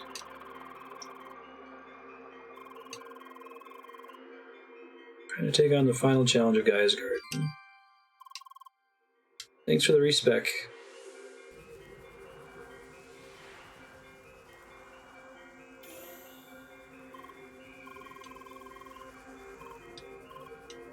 The Schmozo.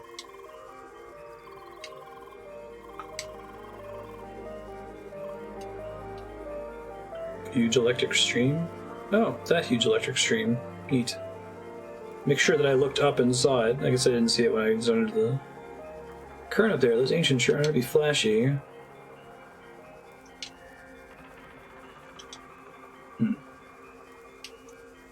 Goni, creator of ever-flowing waters and twin brother of Quinn, was busy filling our planet with oceans and lakes. Water overflowing from the lakes was slowly moving down the hills into the ocean. Water in the oceans was almost motionless. As Quinn watched those boring, calm waters, she had an idea. She created light winds flying over the ocean. Oh yeah, we read about this in the previous temple. It's slightly different though, because it's from her point of view instead.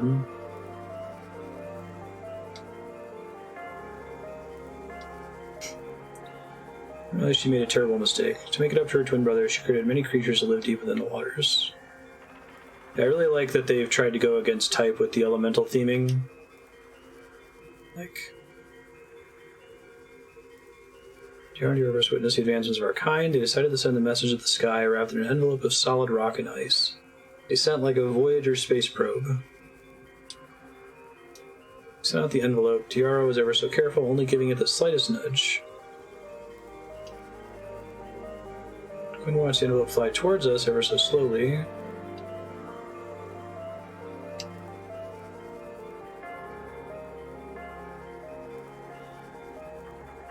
Our kind could withstand her most powerful thunderstorms and fierce hurricanes. Confident we could receive a fast-approaching message just as well. Quinn reached back and gave the envelope a massive blow, launching it toward us at high speed.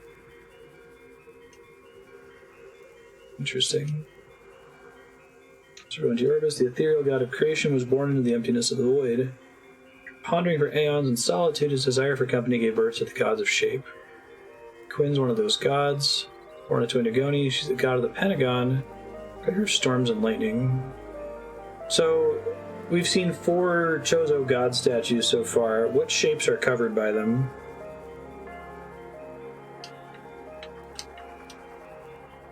Her storms and lightning. Strong winds keep our world in constant motion. Sparks give life to every creature of the world. Cool. Triangle, square, pentagon, and hexagon. So sphere is missing.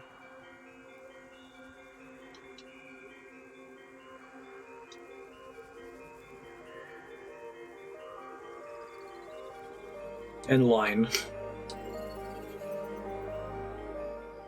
Goddess of the point particle. Sweet.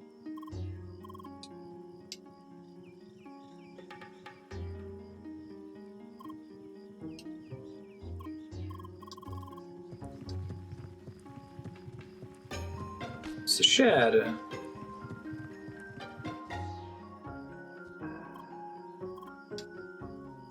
Kind of remind me of their design. Like, I actually almost wonder if their heads are based off of the heads of the lizard dudes in Chrono Trigger.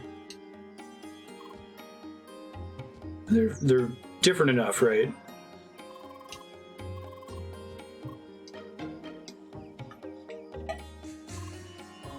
Seeker. Couldn't stop them. The Wit Cats are back already.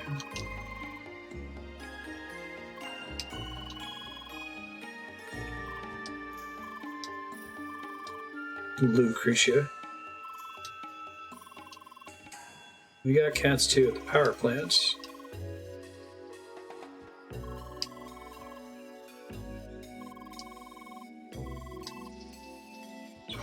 Won't be the power plant.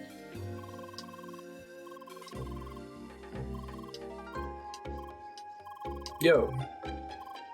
I do.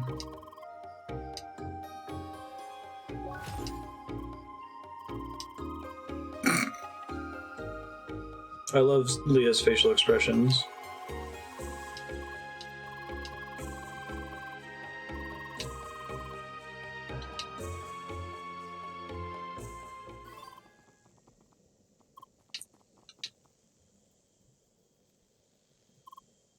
That seems bad.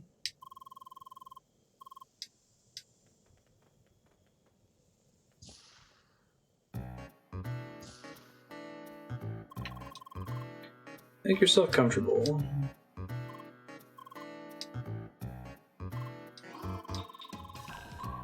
Jungle was already infested when we started building the plant. Shad here seemed to forget about that. Cats attack on sight. Should behave like show cats, they don't. Bergen Mine. Track spawned bugs that took over machinery integrated into the temple.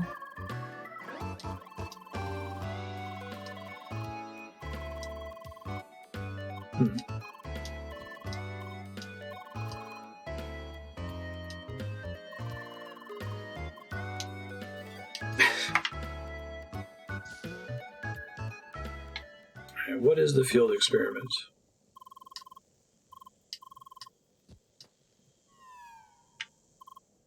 Presumably they're easier now with the wind element. I think that's what they're weak against.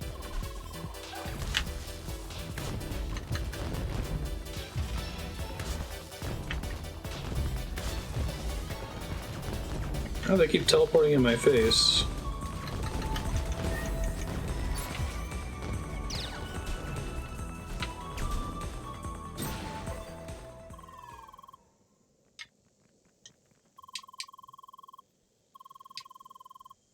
I think the wickets and their source are already defeated. At least scratch the surface of the problem. FAIR device? Frequency and impulse rattler.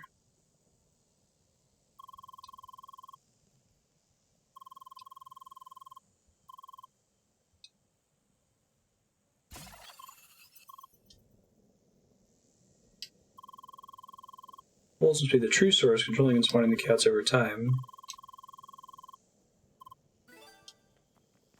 Interesting.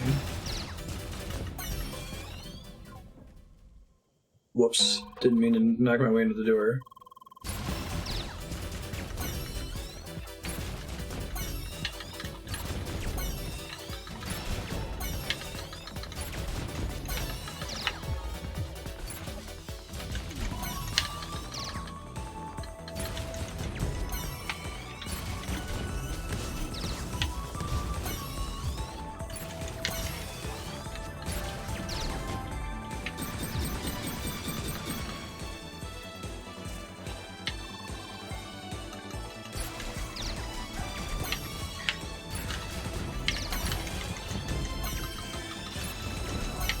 You guys handle one side and I'll try to get the other.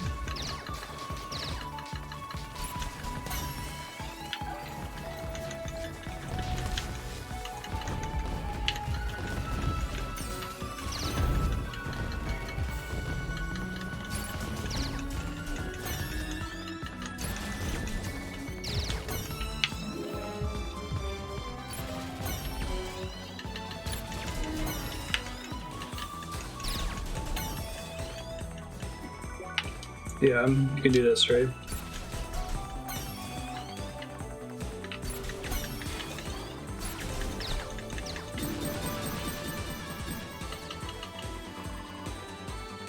These ones don't have a weakness. I like having wind on though because of the region.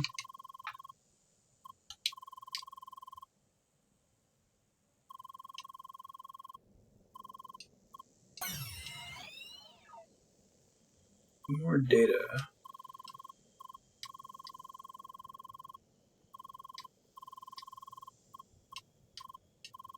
Can I do the quest for the dad guy with the multiple pieces of equipment from different classes? Now that I have the wind and shock elements.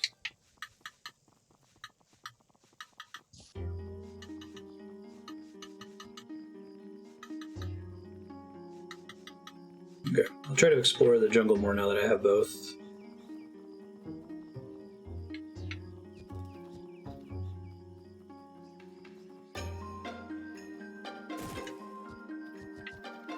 I know I saw some teleport locations around.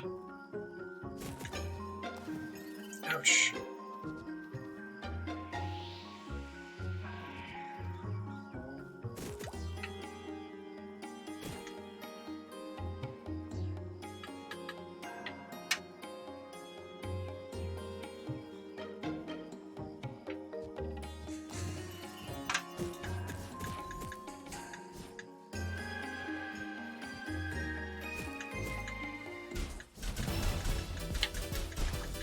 Sorry.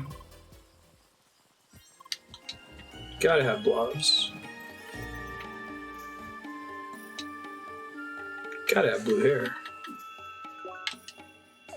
Oh, I never went up here, I don't think.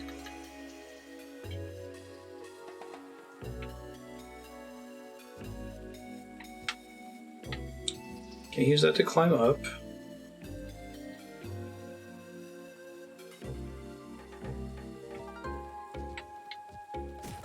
The pattern so far is I've been able to do the old man's quests whenever I get all the elements. Oh. Okay.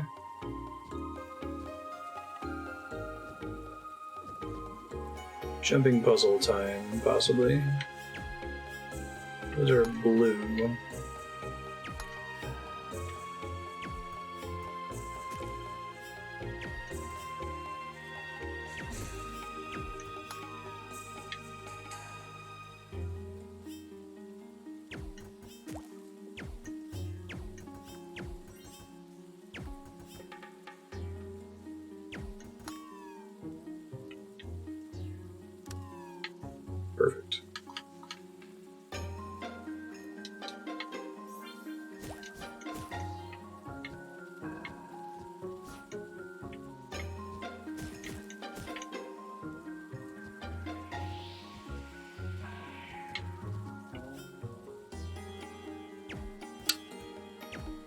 should be hittable.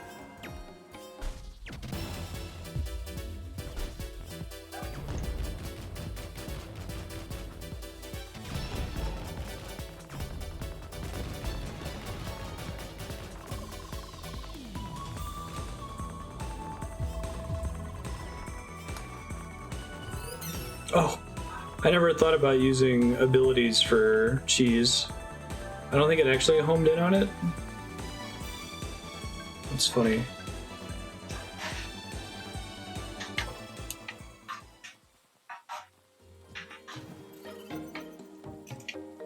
Seconds, although my cats are up to no good, I might have to step away for a sec. Oh, I need to do more jumping. Okay, my bad. Yeah, they could have easily just made the game in such a way that you are always using whatever element you just got. But several of them have multiple elemental weaknesses, or sometimes their weaknesses aren't even that bad. They're not that resistant to an element, so there's an element you like, you can use it for most of the game. I was saying before that, like, if this game just had a good story and it didn't have an awesome combat system, it would have been enough. If it had a good story and an awesome combat system, but it didn't have awesome music, it would have been enough. If it had awesome music, but it didn't have good puzzles, it would have been enough. It's very, very, very well done. Maybe I can't get over there from here. This is above me, right? Yeah. That's also above me. Alright, there must be another way up there then. Let's see if I can find it.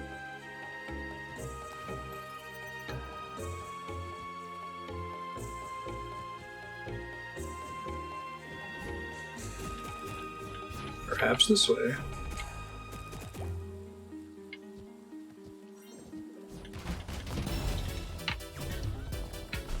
Birds.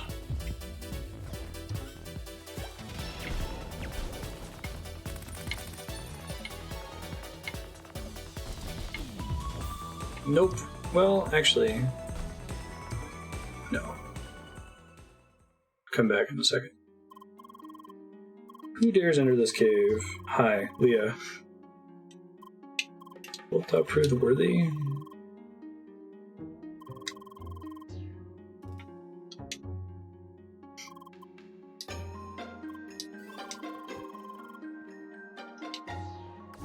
I love they always complain about instances. It looks like the probe that What's-His-Nuts wants.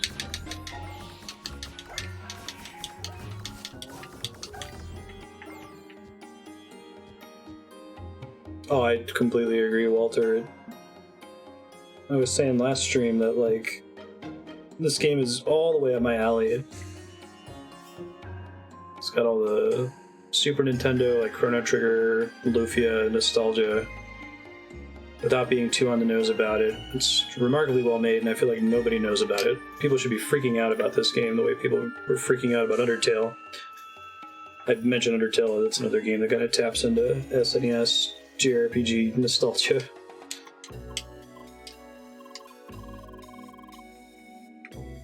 But I think that game blew up for different reasons. I think this game is much more competent than Undertale.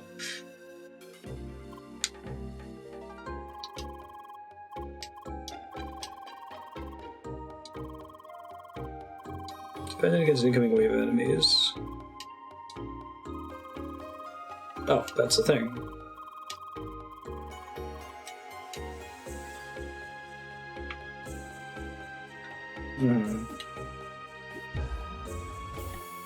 Yeah, I think I agree. There's a lot of creators that say that it's not very helpful to call something underrated. I think that's probably true.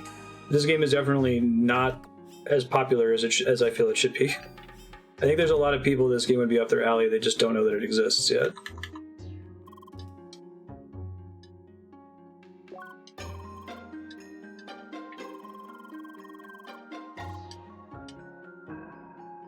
Can do. Hit it a few times, then use a charge. Oh, repeated shots. Got it.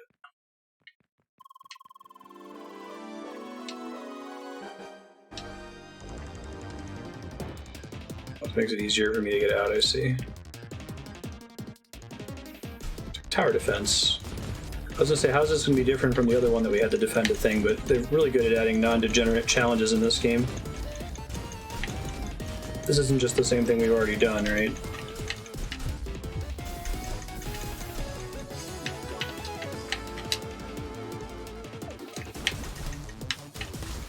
That's a bit faster.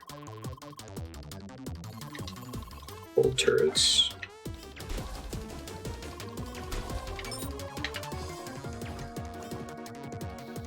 I'm gonna mix them up with neutrals. Cool.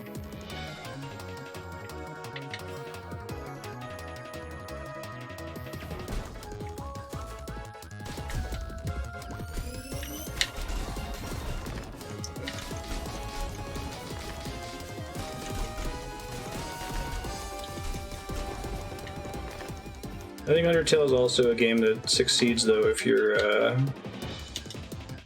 familiar with the games that it's an homage of or is a satire of, depending on your perspective. This game is probably also completely enjoyable on its own, but I feel like if you kind of know the art style, if you know the parts of the soundtrack and which games that they're kind of playing on or borrowing the sound fonts from, it adds a lot to it.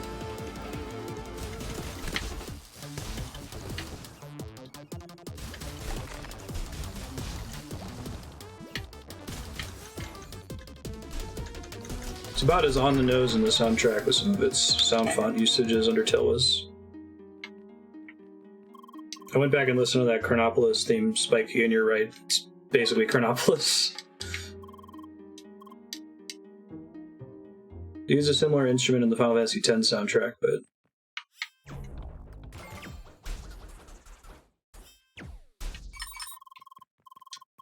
Try this again. This one might be a little bit too tough for me to do now. Let's see.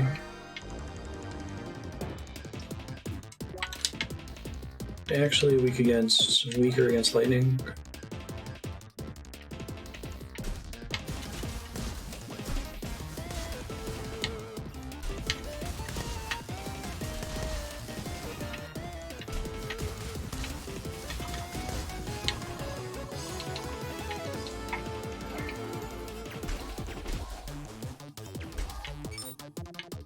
Cool.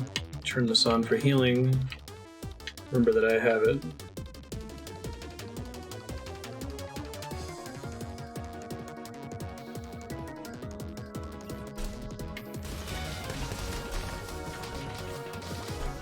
I like an Undertale as a exploration of design space, right? Where it's got a fairly simple concept of it's bullet hell, and you're in this little white box, and then it finds a lot of innovative ways to do more with a heart in a white box, and white is bad, right? I think this game does an even better job because it has a lot more complicated elements, and then it explores all the design space of all of them.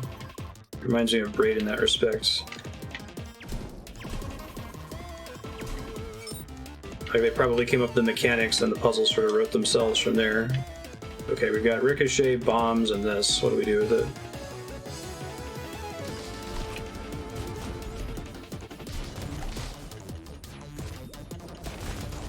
It's a hacked Final Fantasy XI theme. I didn't notice the Absolute Virtue theme, maybe?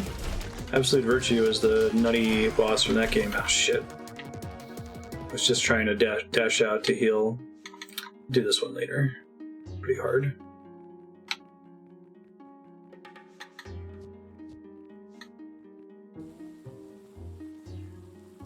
He's definitely got the midst of the bass a lot. I think the soundtrack reminds me most of Chrono Trigger.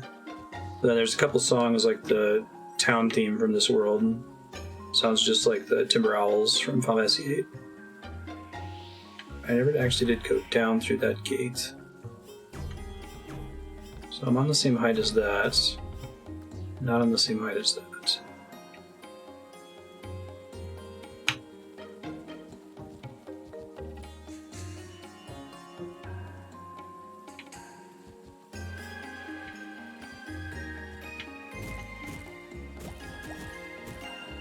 But this might be... I have to think about it if it's the most competent indie game I've ever played. I think it's definitely one of the most competent indie games I've ever played. And it's impressive how competent it is given its scope. Like, I've probably played really tight, sub 10-hour indie games that were as competent as this one, but the fact that this game is, 30 plus hours, and like a justified 30 plus hours of real content, not of nonsense and grinding and repeat modes. It's very polished. I guess it's still getting patches, right?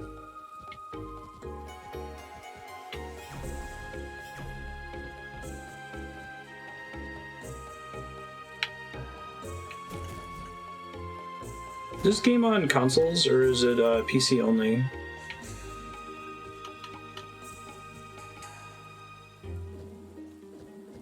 A jumping puzzle, figure my way out in that southeast corner. Not sure how to get there yet.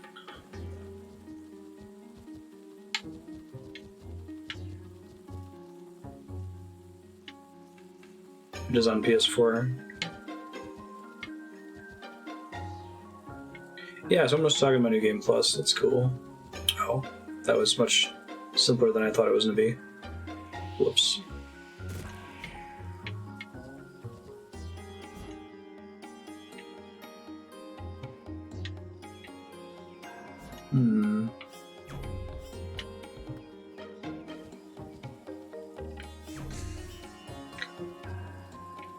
Where we're intended to go.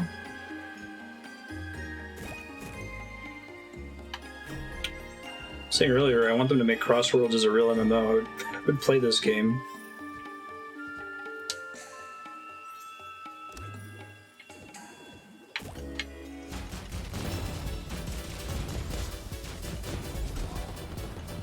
I feel pretty strongly that this game should be on Switch.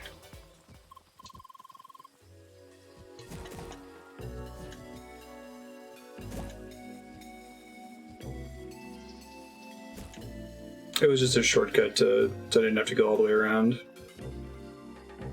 I think I need to go back in that room again, hopefully. Been announced with no release date yet. Okay.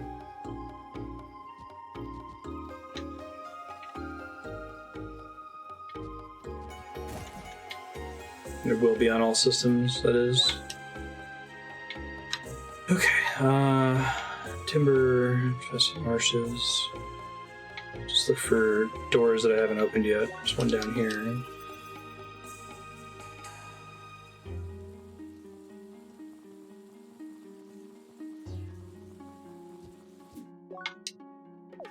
Southwest, so probably through there. Means I gotta get up there somehow. Can't get there by coming in through the previous map.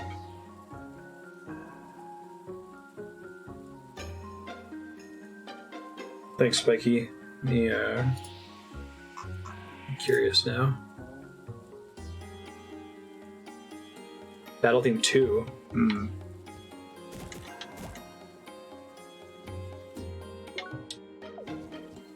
That was the crazy boss with the, like, 10 to the 70 health, right? Or we think that, like, the game's actually coded for him to really have 10 to the 70 health. It wasn't just a trick. Maybe not 10 to the 70, but some, like, arbitrarily huge number. This guy should. Oh, and I got pulled out of the raid. Interesting. Is he actually beatable in that fight? Oh, shit.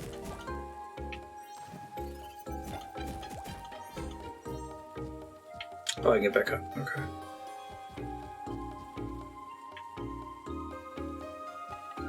Guessing you're not intended to deplete his health. Moon fruit.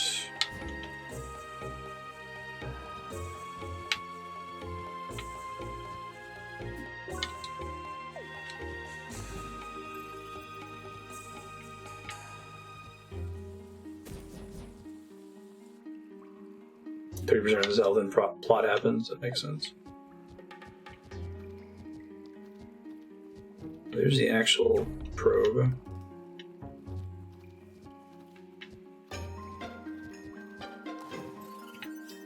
I see.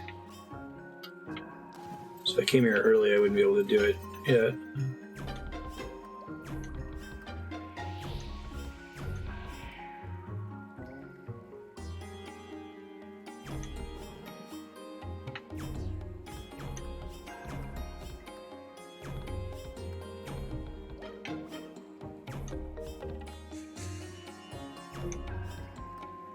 We need some big YouTube personality to play this game and gush over it.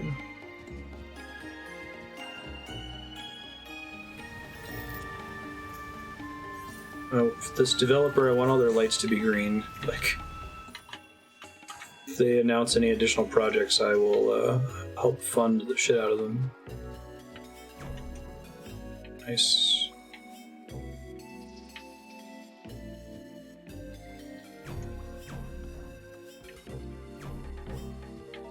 Probably just make that jump, yep. Everything doesn't have to be complicated. How's that quest coming, by the way? Trail the pole, south is around the side. Oh, it's done. Just gotta find him. He's in the crossroad.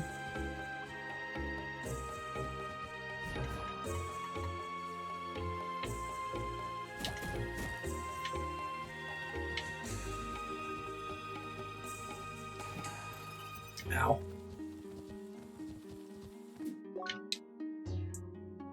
Okay, so that was the northern exit that I was missing. What other areas have exits that I haven't done yet?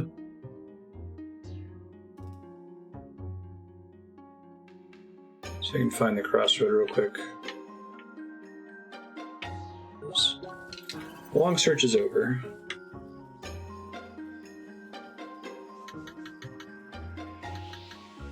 Like, the pizzicato strings in this song are really familiar too. I can't place them exactly. But it's definitely a mid-to bass. A pitch bends. Paxton. Strange player was seen here. Appears as a humble NPC seeking help from other players. Yeah, because this thing is from outside the game, right? I did. It's a player. Interesting.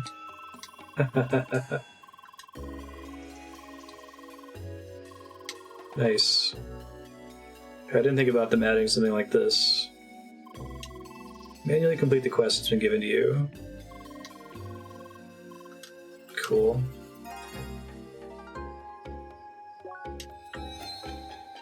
He was like telling me to come into the wilderness and press Alt F4. Potential scammer player. Alright. They've done a good job of planting that so far, too. They set up a while ago that something was up with those quests. It wasn't just a random twist at the very end, right?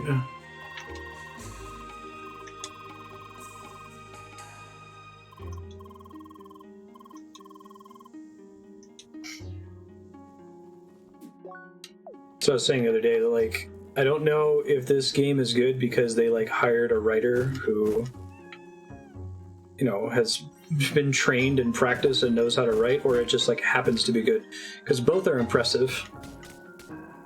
Play a lot of indie games that, like, the word cringy is overused and doesn't really mean what it really means, but it, like, they'll have story that is amateurish, which would make sense, right?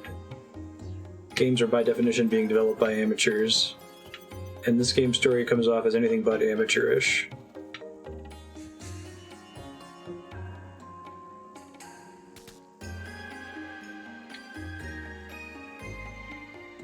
Well, once I finish it and unlock the wiki, I'm going to want to read up all about how it got started, how it got sold, like...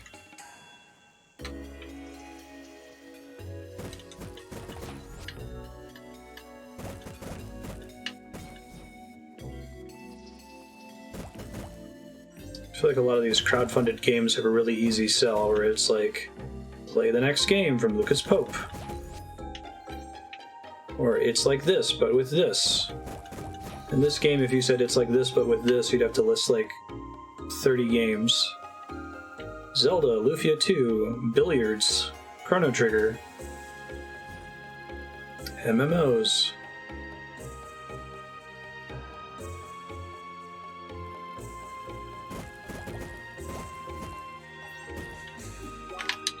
Alright, I think I might be out of new areas that I can go to now, so I'll go ahead and progress the main quest. Let's see. It's Root Cause. South of Zervatar Temple entrance.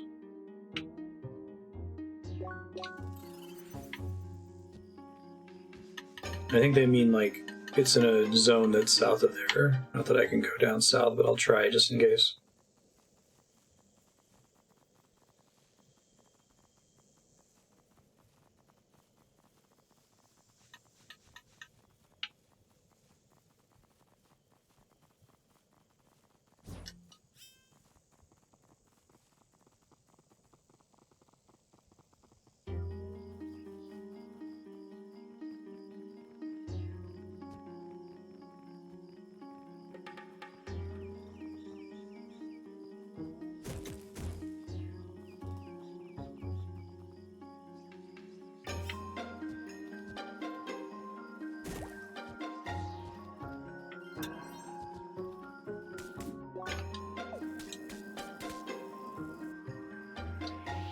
Maybe it's east.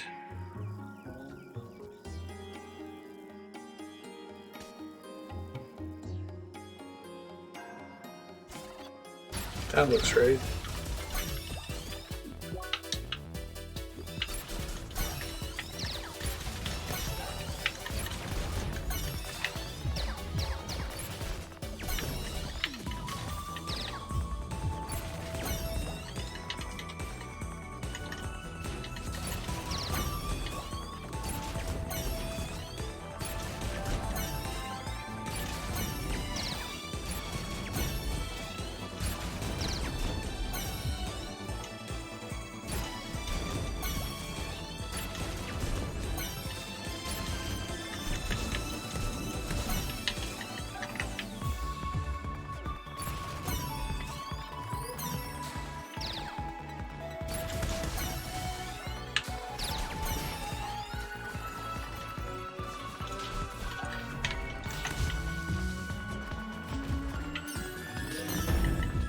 Don't dodge all of my attacks, you jerks.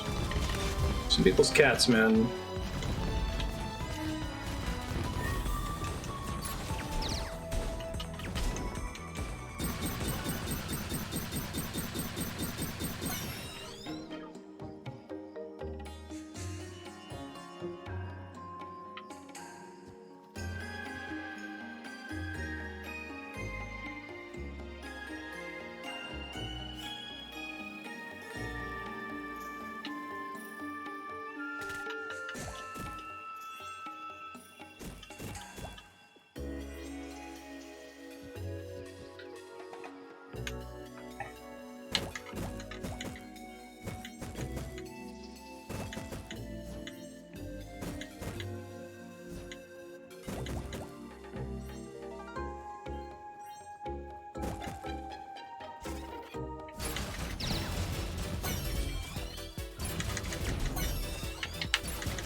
I might be giving this game extra credit because of how much it speaks to me personally and its aesthetic, soundtrack, and that sort of a thing. But I do think that, like, you see enough examples of bad storytelling in video games that when you see something that's just, like, competent, it's very exciting.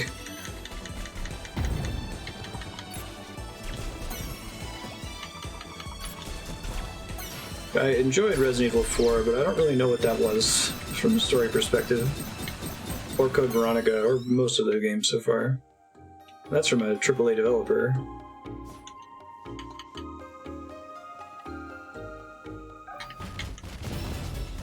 Yeah, when I was young, my parents were really into the metal scene in Columbus, Ohio.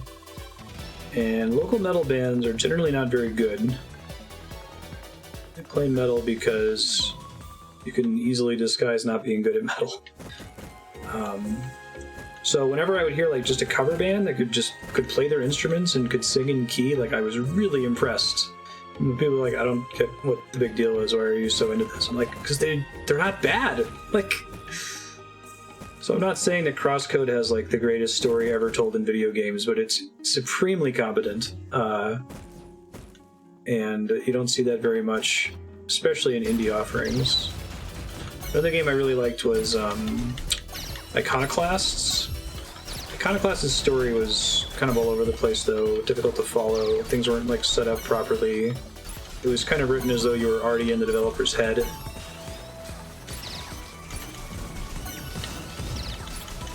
But in that case, that game was like the product of a single individual. Whereas this game, I understand it, was developed by a team, so it's a little bit different.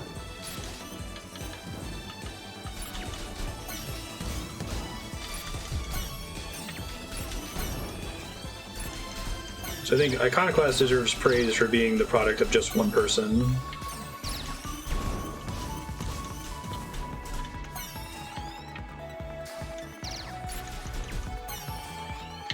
This dev didn't have any other games under their belt before this game came out, right? It's published by Chucklefish, which is like Starbound, right? But they're not the developers.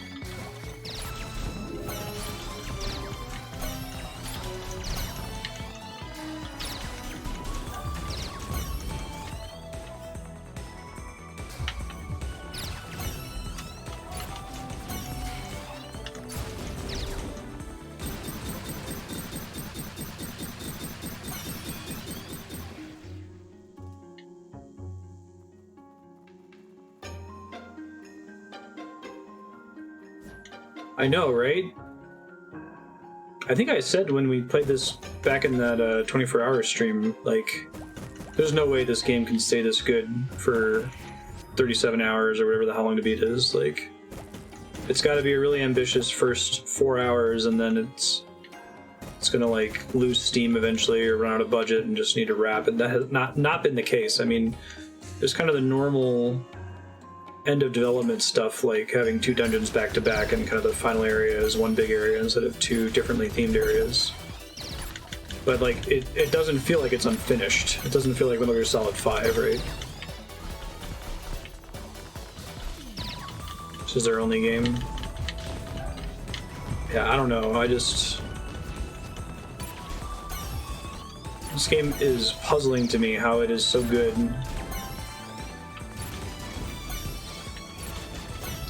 Someone needs to like spam Donkey or someone to play this.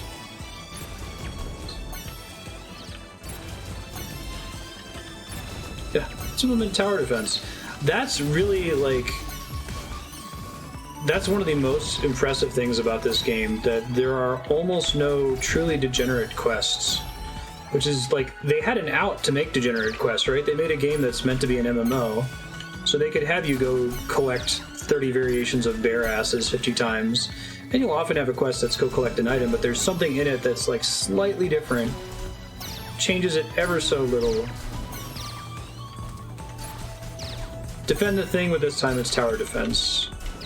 Defend the thing, with this time you gotta shoot these bombs over these platforms to destroy the waves of bug enemies.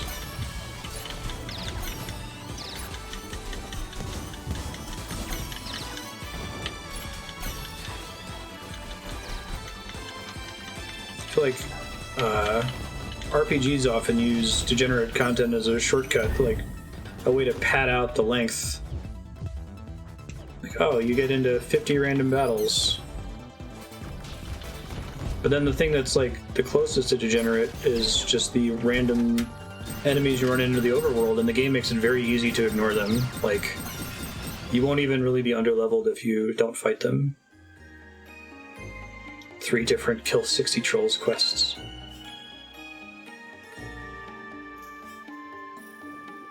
The back half of loading is not the most polished, yeah. It's frustrating too when like the expected effort to complete one quest versus another quest that has the same reward can be so disparate. Like, these 2 quests both get the same amount of XP. This one requires, you know, an hour to complete. This one requires 10 minutes. That's something that RuneScape seems to do pretty well.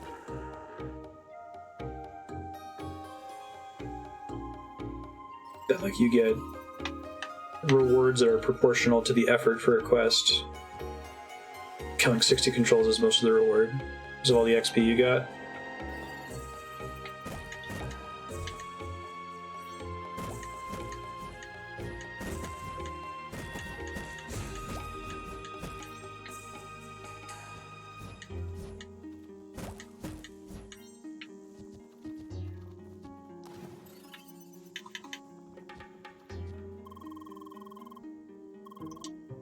Look, everyone. They always comment on it being instant, so I like that.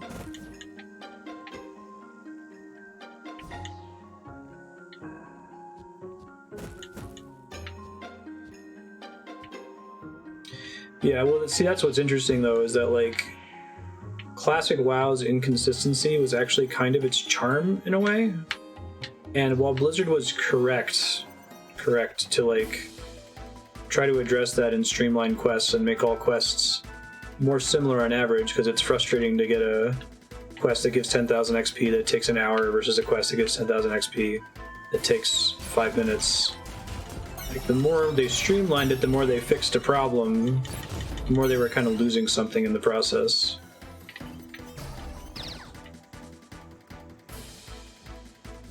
That's what's so interesting about game design as it applies to MMOs in particular.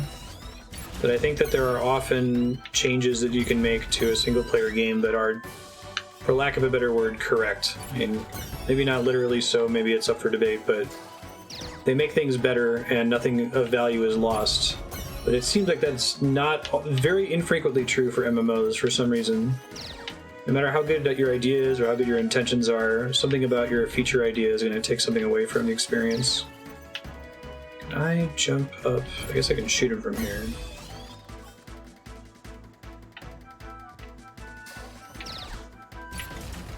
That is actually what I was supposed to do, I think. Okay.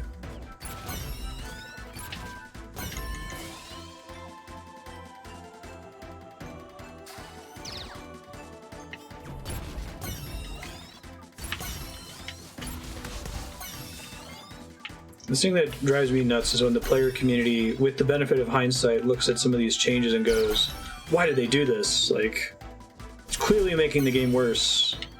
And they can't remember being the person playing Diablo 2 and going, man, I really wish this game had an auction house. Like, trading is awful. It's so hard to foresee the downstream impacts of what appears to be a really good decision like that.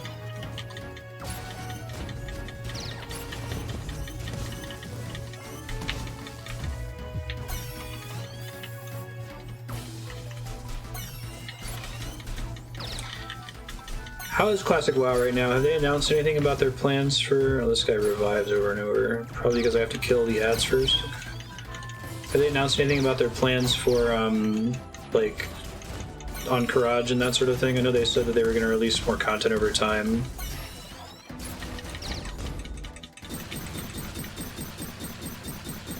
It's been iterated on and revamped so many times it's incomprehensible, right? Yeah, and, like, every iteration made sense, is the important thing to remember. Every time they did something based on the state it was previously in, that was completely reasonable and probably lauded by the player community. But you do that for 10 years and the product that you end with is, like, vastly different from the product you started with. Release plan for vanilla content. Do you know what the timeline is roughly like? Is it like in quarters, years? I ask because I'd like to check out WoW Classic, but I only really have the bandwidth to go super hard on one game at a time, and I'm currently doing that with RuneScape.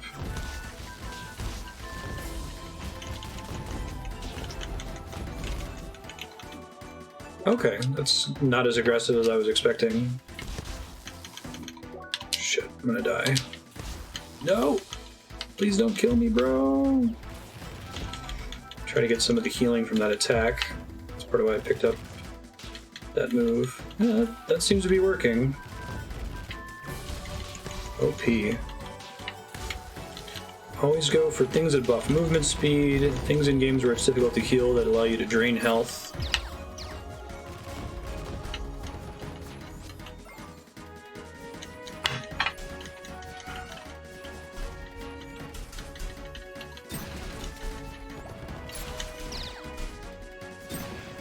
No hard dates, okay. Yeah, I imagine they're trying to avoid being too rigid with it. If there's any developer that's learned the lesson of don't promise anything, it's Blizzard. Don't even hint that you might do something. Who am I? I'm so hungry. Let's eat.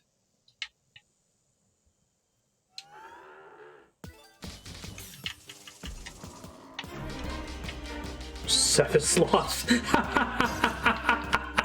And he's got the giant sword. Oh my god, I love it. It's so stupid.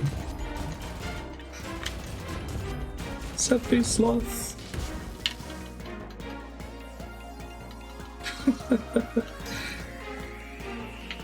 Estons and Terries.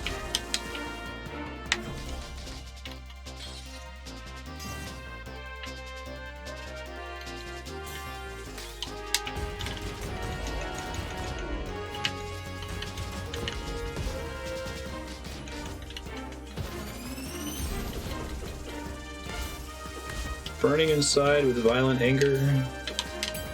I don't think I can perfect guard that. Okay. Could have perfect guarded that though.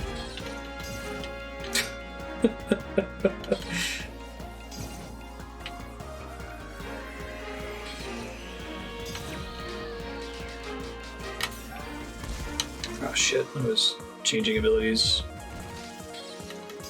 Okay, so does that... I'm trying to figure out if it actually... Shit, ow. Sorry. That attack drains health or it heals when it lands? I think it's a mix of both.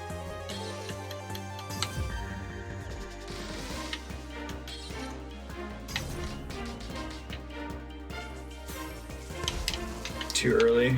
I got it a couple times there. Yeah, when he's doing the sword, I've got a chance to break him.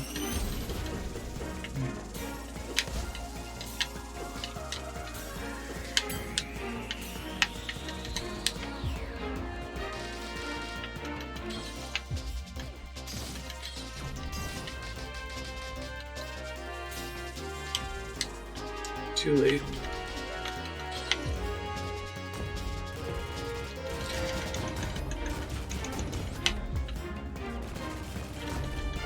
Yeah, that's the healing I needed.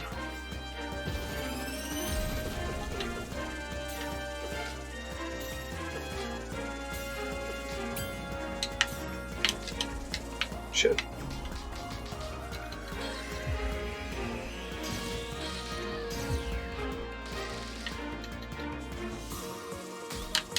Nice.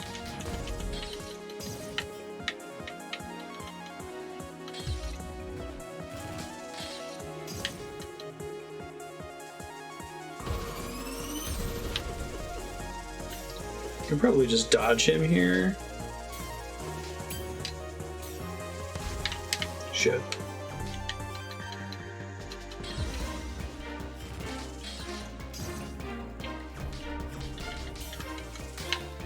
Nice.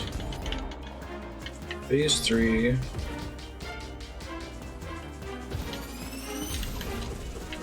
wonder if sloth enemies exist in the game just because they wanted to do Sephi Sloth. I got some perfect guards there, that's cool.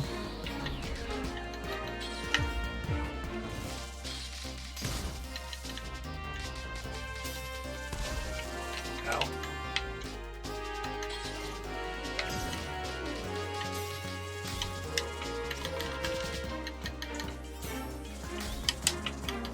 Just a counter, not a...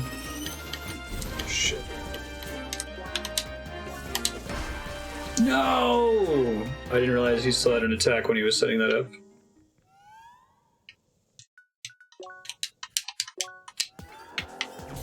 Let's try it again. Hard fight.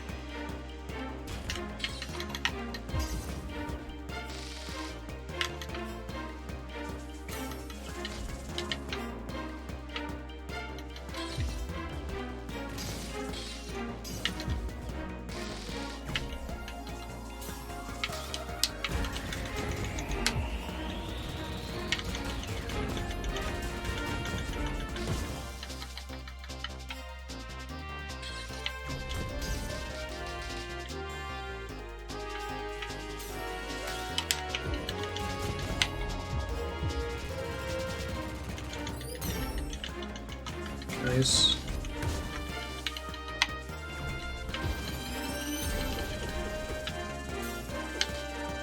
I think it was a phase 3 thing that he attacked me while he was setting up the square, actually.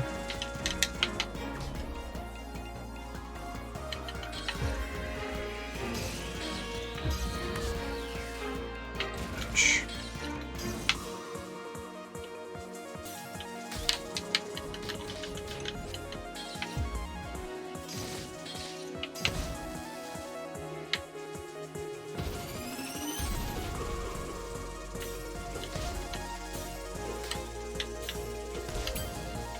Oh, that's interesting. So if you dash, let me see if I can describe what I just did. If you're holding block and then you dash mid-block and then the dash ends and you were still holding block, that can trigger a perfect guard.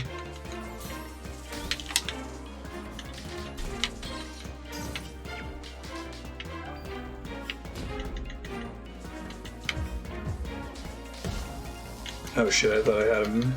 I did not.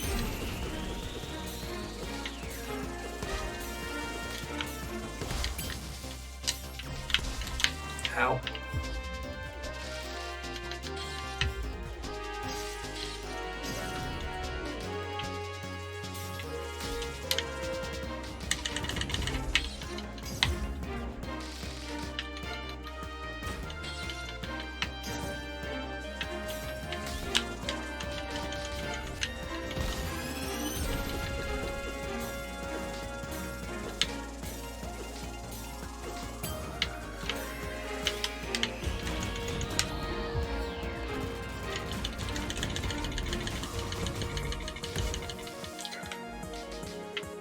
Gotta get away from him before he does that attack at the end. It's been kicking my ass.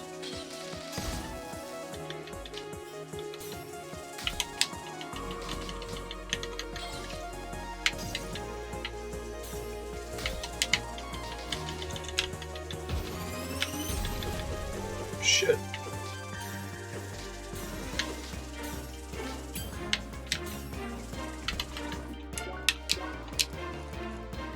Don't sword me!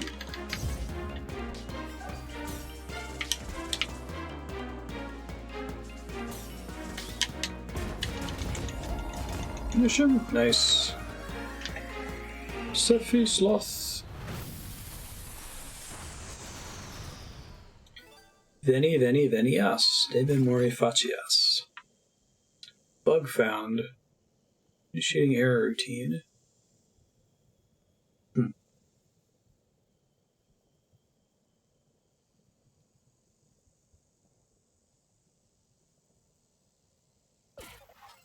Interesting. Wonder how much the nun-winged devil. I wonder how much agency they give the NPCs in universe if they're like able to generate their own quests.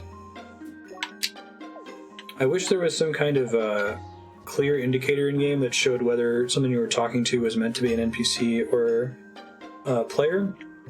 I can see that there are thematic reasons why they might not want to do that. But I think they could probably use that for the reveal earlier, right?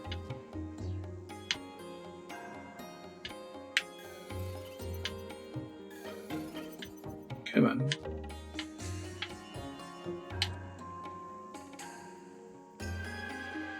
Also the reveal about Henry.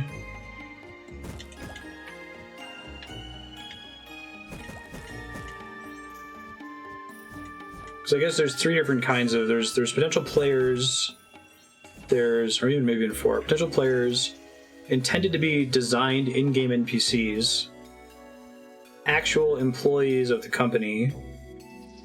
I guess they're avatars in the game, if they have avatars, and then like real people.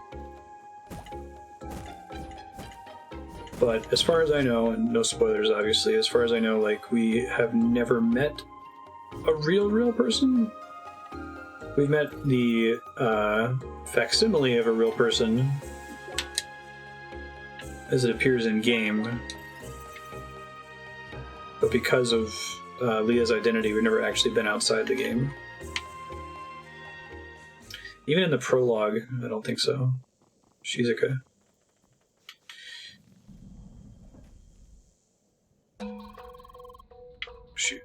thought she was going to give me a quest as soon as I got here. Hold up. Servitor Temple entrance. Is she in here, maybe? Hold it. Business you have with Dr. Crucia. Hi? I see. Wait here a moment.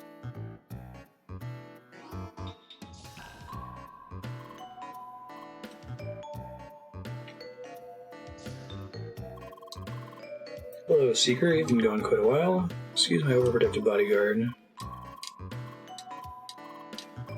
Sorry.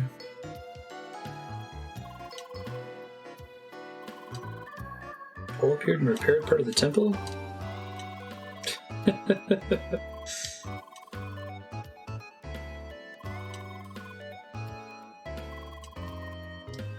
Checking a certain sub-function routine.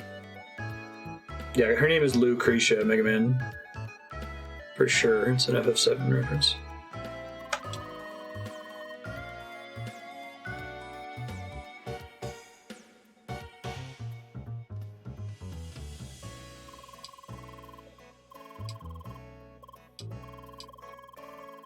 Had a bunch of good ones. The Sonic the Hedgehog one was pretty funny too. They're all nice and subtle too, like it doesn't depend very heavily on you getting it. Yeah, and his name is Vince.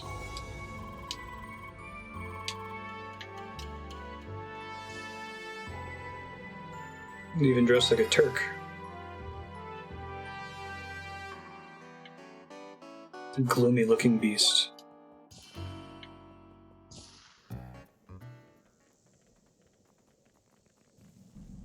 Shoot.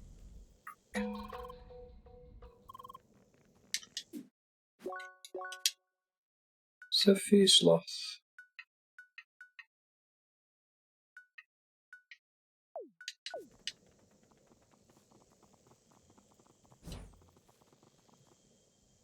Some games do references in a way that is extremely on the nose.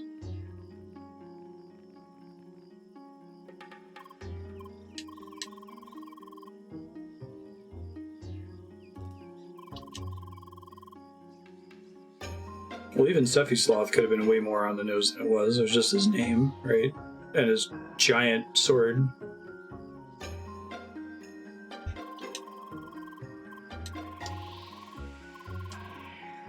No problem, Katara. Happy to help.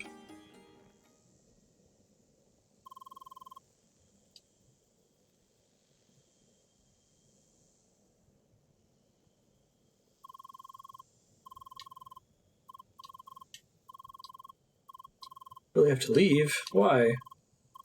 Caused me for it took longer than I expected. I know. No, that's right. My life with MMOs is playing with other people who've done it before, and they're like, oh yeah, this next part only takes 30 minutes, and it's like 2 hours later. I'm so sorry.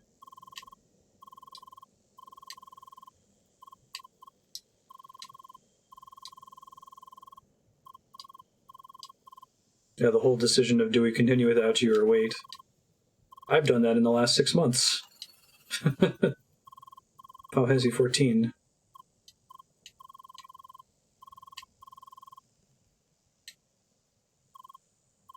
Hey. Hollow. Waiting for the final run? Honestly, no. Had enough for today.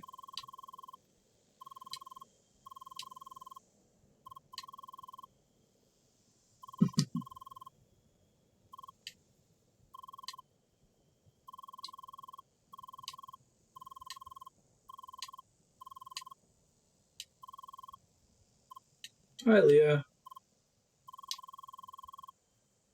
Join Leah's party again and run the dungeon with her. That was quick. Let's sort grass it. Yeah. I was super bummed.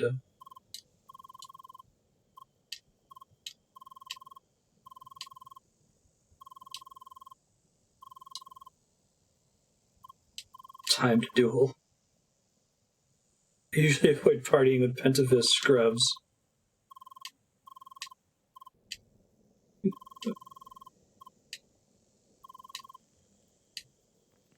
Cool. Oh, you joined my party. Nice.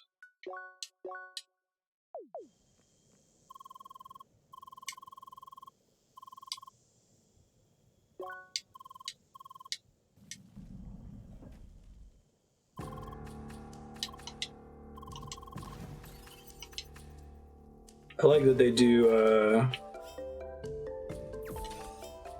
like, they didn't want to allow you to have party members in the dungeons, which I think is fine, the way that it's set up. But, like, giving you something to do and having a reason to want to play it with party members at the same time, like, race through it is pretty awesome.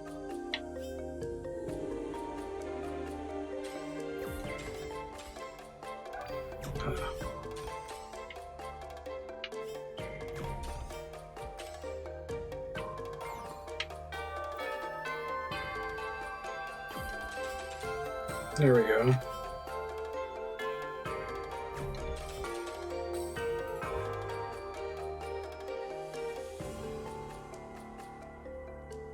Yeah, I hear you, Ravenon.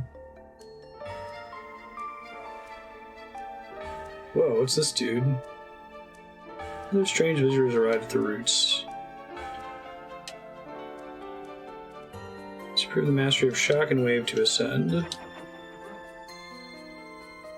Guy's cool. Looks like a Monkey King. Yeah, it flies on a cloud, has a staff. Sun Gohan, or whatever. Sun Goku.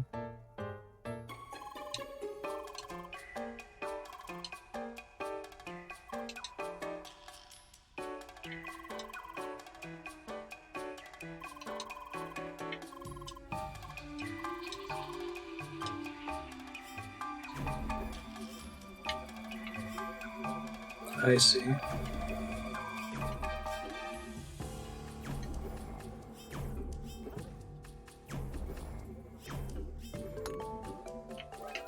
Oh, is this the Phendrana Drift synth?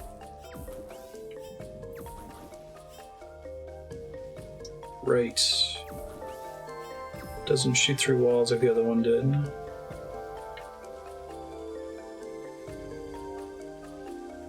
Interesting.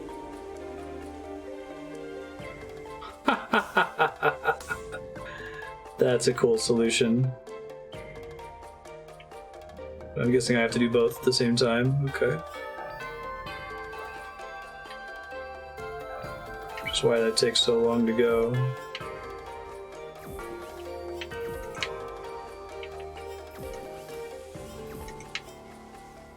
Oh, but I wanted to go the other way. Why isn't it coming up and around? There it goes, okay.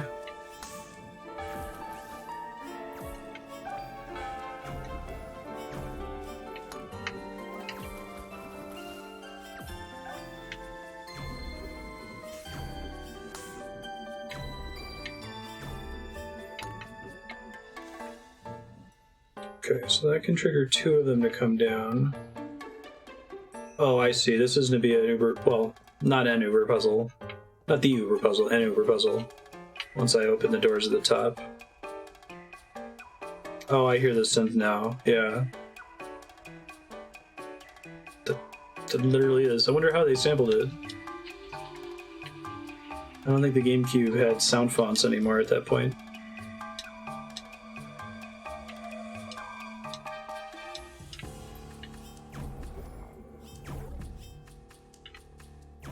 I haven't really played a game that's had a composer that's trying to like emulate so many like wildly different styles.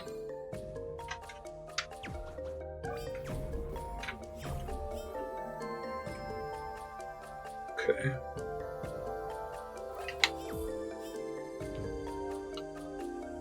Why do I want that?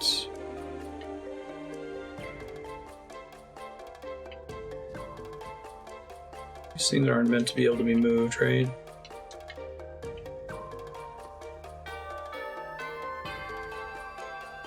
The exact origin of the Zun trumpet.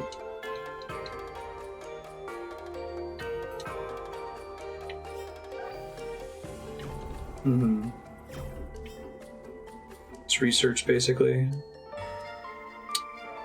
Janky.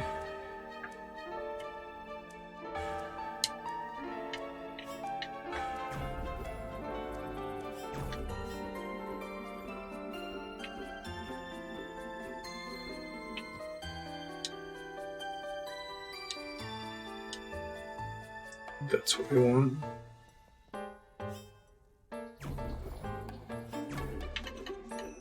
We probably need to move the thing back though, right? Yeah, I think that's right. Okay.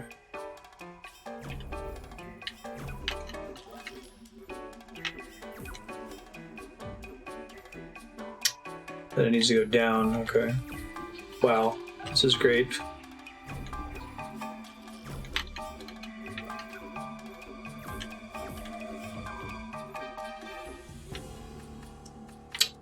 Right, and then this needs to be pointed that way.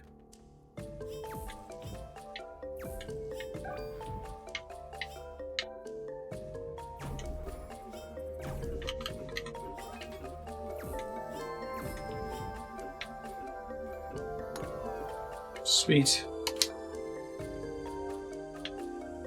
Oh, it's a good exploration of the design space of what would puzzles look like if we mix lightning and wind.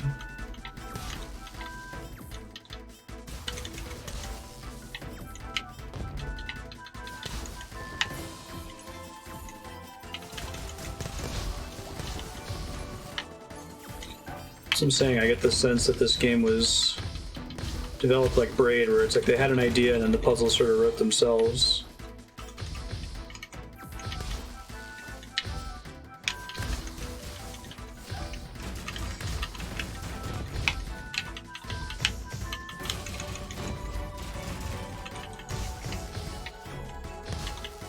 Ouch.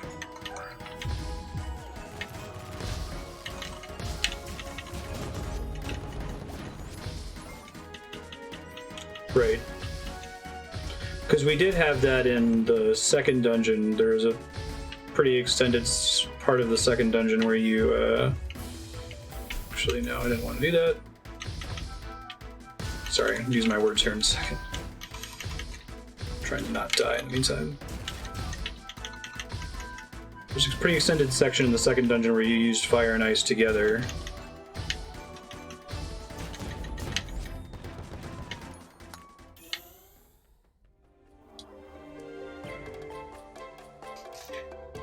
Okay.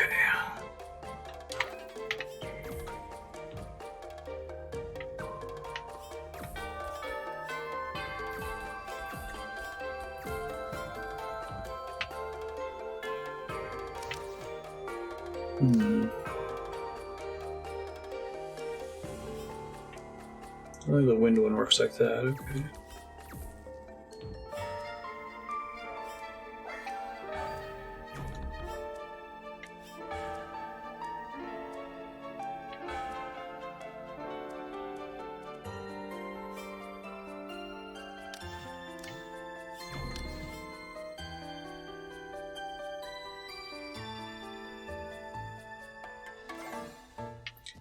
Use this to reset, basically?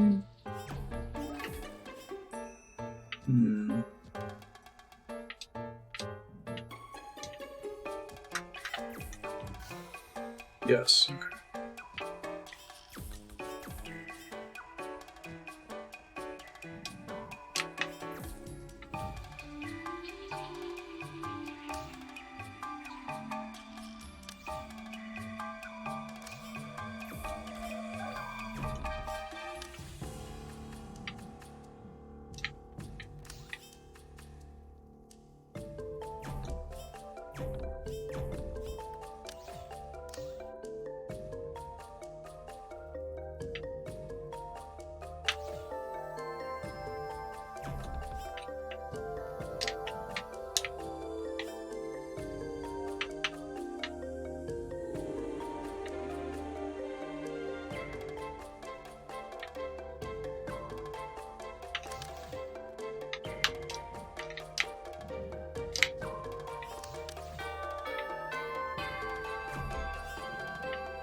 Cool.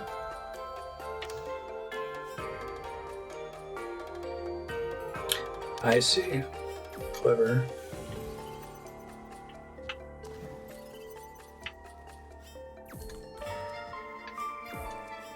Keeps it from falling off the stage, sure.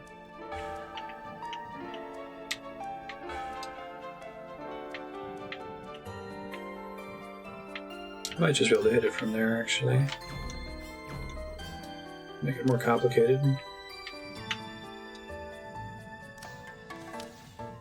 Nice. If this game was just these puzzles, it would have been enough.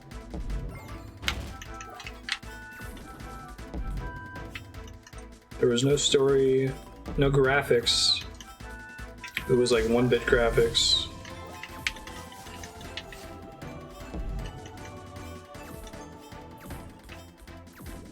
Oh, I see. Interesting. It's a cool way to change up the combat here.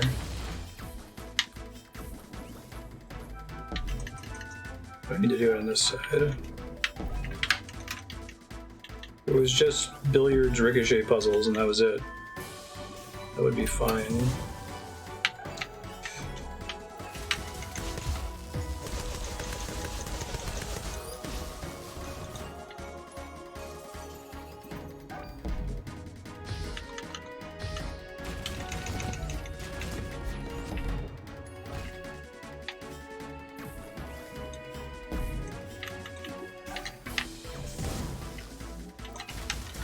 Talk about a non-degenerate combat, right?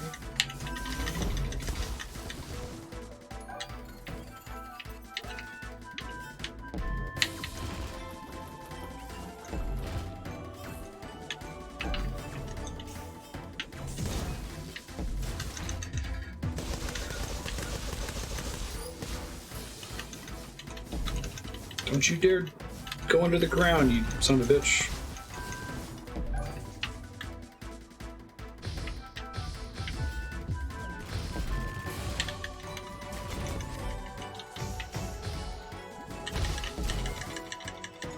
Shit.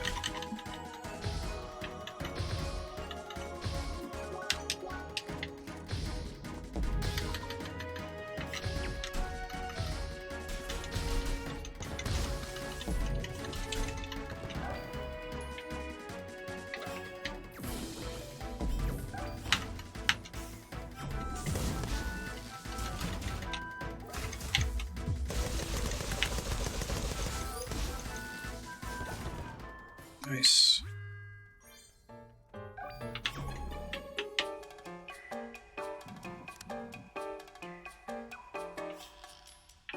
Okay, so I've opened 1/4 of it. I gotta do the other one on the other side there.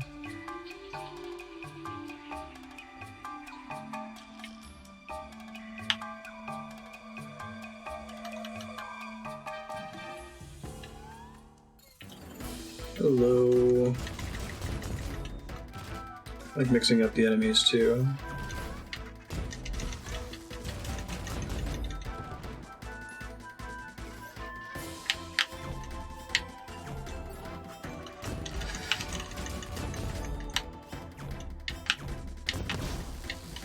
Okay, you can't teleport when you're that close to it. Probably a good quality of life choice.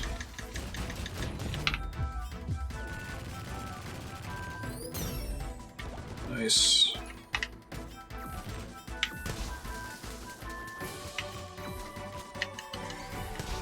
Fake out, not a real break.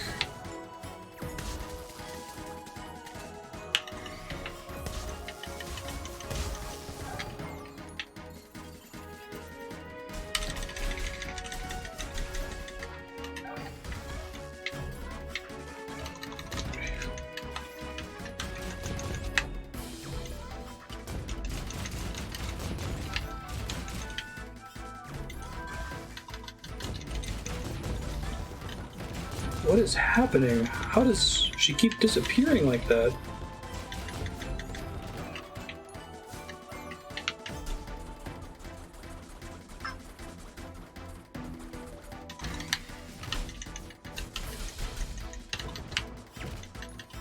Yeah, wind elemental fish is kind of a fun break from form.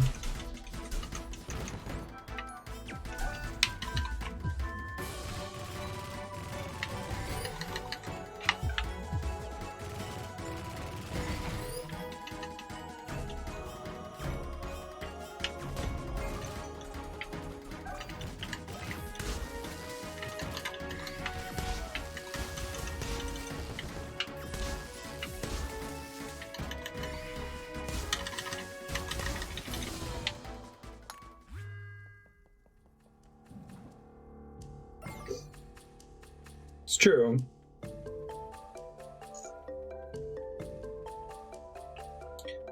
They had kind of a challenge though in deciding to go with 4 elements of not being on the nose RPG-y about it. And I think they did a good job.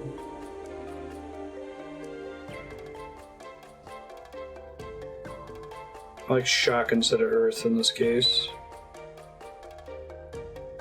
Let's see.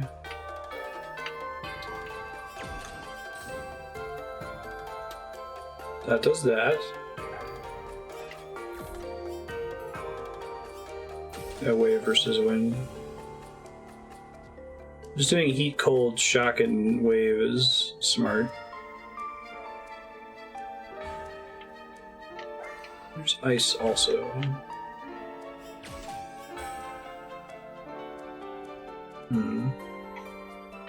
Okay, so whenever I activate all 3 of them, hold on. Okay, I thought so. Whatever we end up doing is going to have to disable this thing down here. Which is probably what this does. So we do fire first.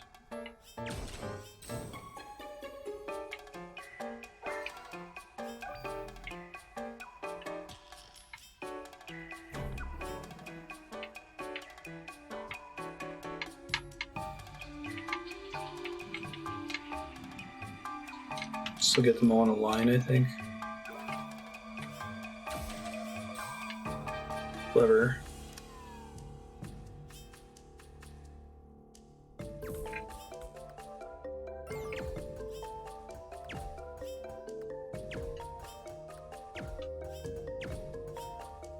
Huh. Oh, I went neutral. I'm like, why isn't this working?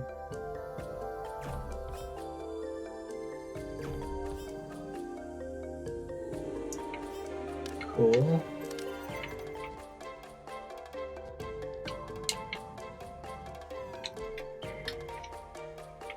Okay, so now I should be able to launch this guy down only after doing this.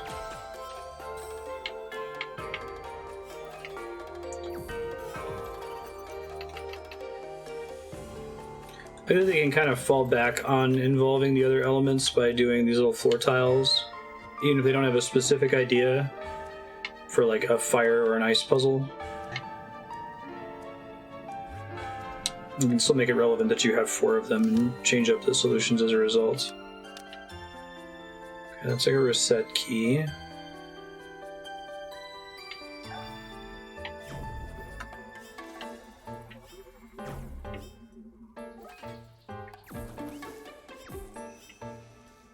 Interesting.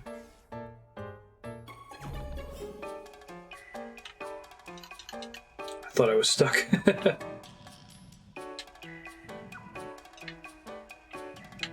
Okay, so I have a guess. I'm gonna make it so it's not touching a wall.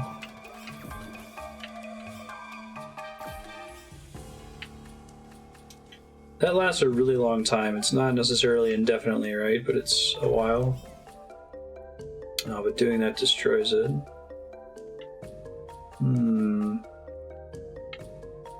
Oh, I think I know. Ooh, that's complicated. I think I can do it, though.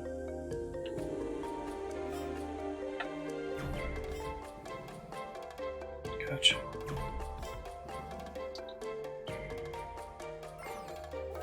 So I think we do this.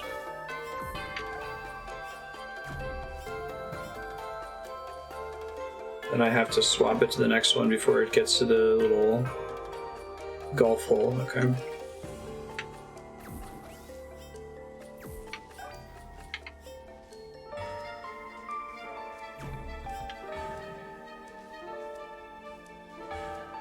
How do I do this one?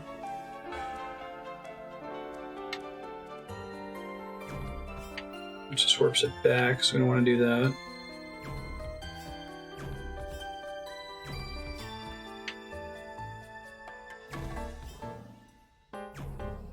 Okay. And I have a reset button. Thanks, game. Probably don't have to push that manually. Alright. This is a cool puzzle.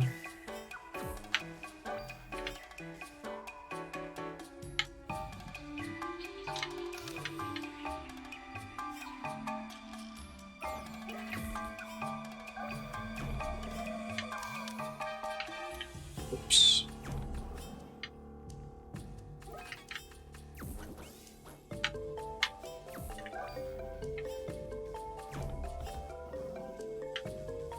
Just cutting that close there on that timing.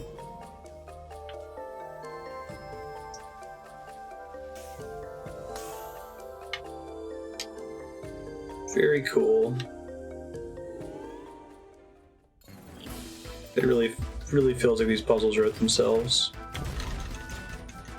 Once they came up with the basic ingredients, already done all the work. I just don't think I realized when I was fighting these guys that I could hit them by piercing them through the walls. I just fought them the stupid way the whole time.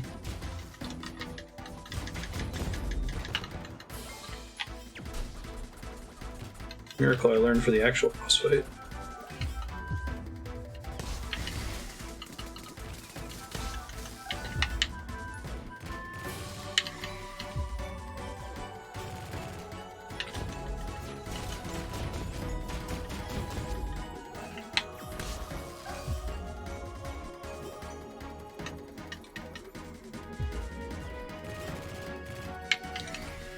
Just going for the healing.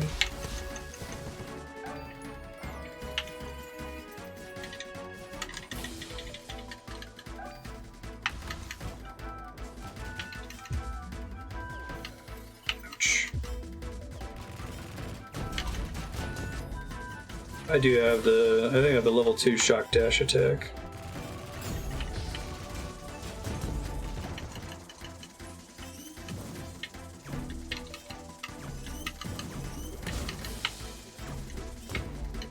There it is, nice.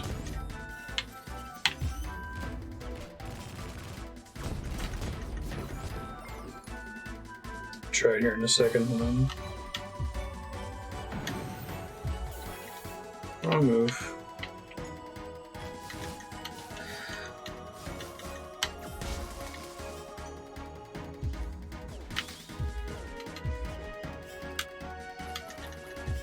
At least I thought I did. Try to.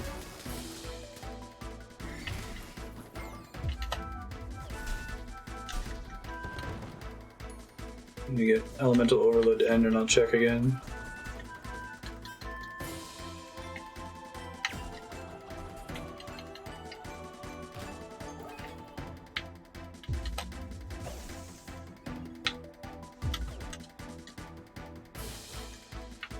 Maybe I need to find an enemy that's not quite so dodgy, or do it after it is broken.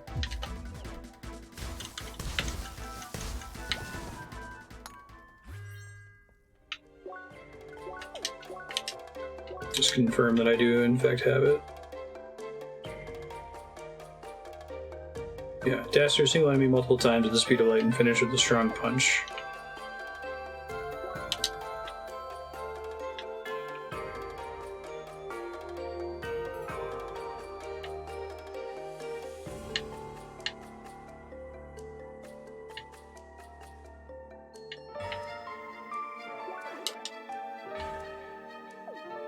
Big lightning bolt.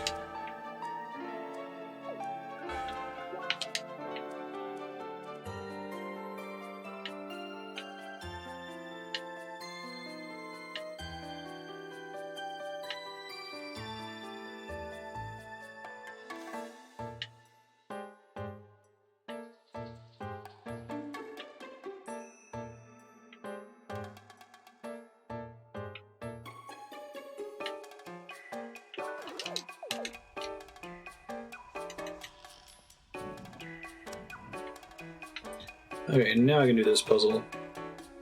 This song reminds me of like a mix of Phendrana Drifts and the Thunder Plains in Final Fantasy X. Okay, this way. think I remember how to do this. It was kind of complicated. May as well start with this one.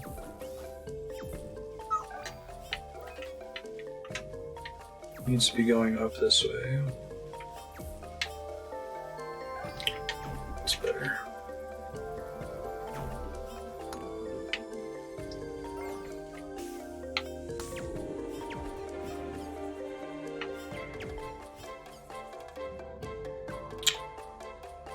Where can I shoot that all four of them are going off at the same time, though? Oh, like here. Okay, or here.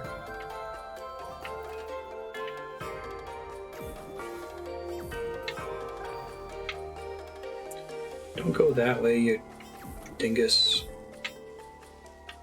No. Just called you a dingus for doing that. Actually not sure what governs the direction it goes. There it goes.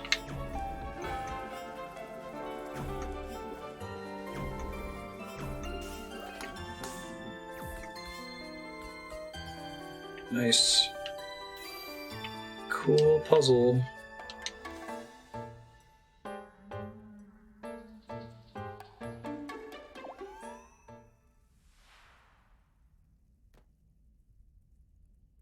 We didn't really fight a real boss with a boss key in either of the previous dungeons, did we?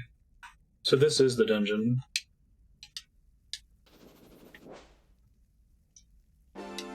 Another Master of Shock and Wave. Sun Wukong?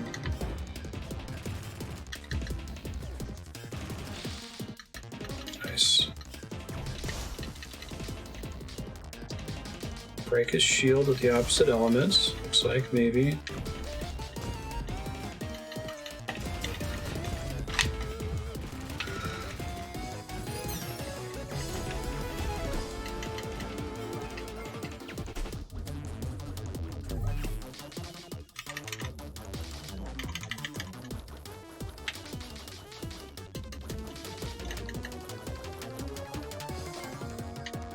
Shit. I really gotta get all those elemental overload down upgrades. I need to actually do damage with the neutral element to turn off elemental overload, right? It's not just hit them with it.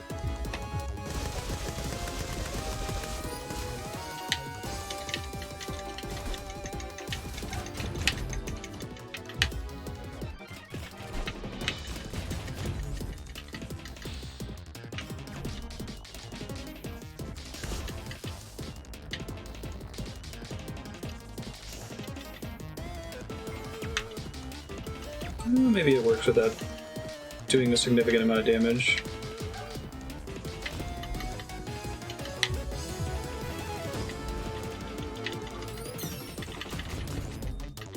Base change.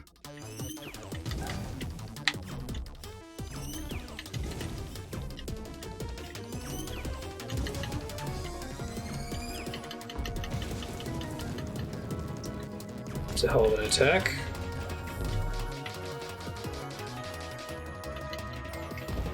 Hitting with neutral, doing nothing in neutral. Oh, doing nothing in neutral actually matters?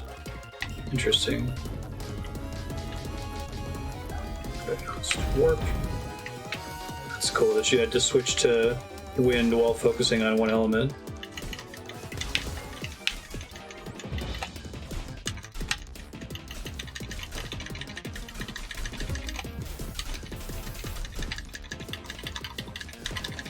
Phase change? Nope, not gonna happen.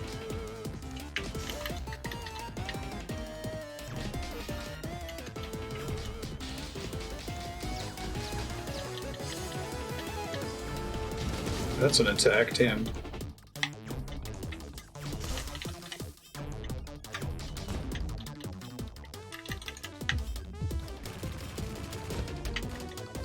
Phase change.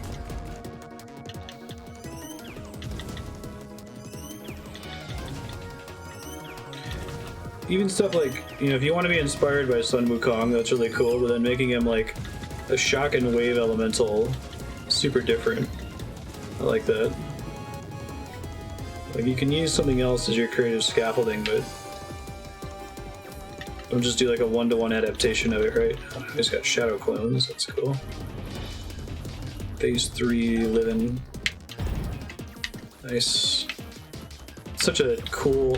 It feels very high skill cap to teleport away from his attack like that. Ow, Jesus.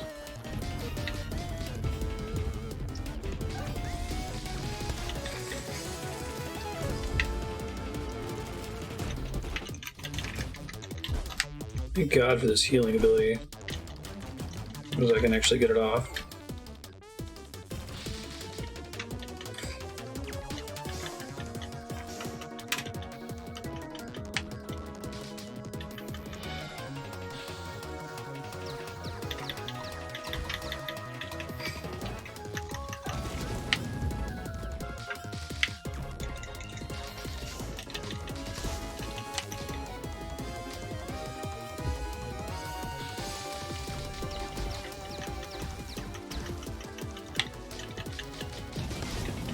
Ow.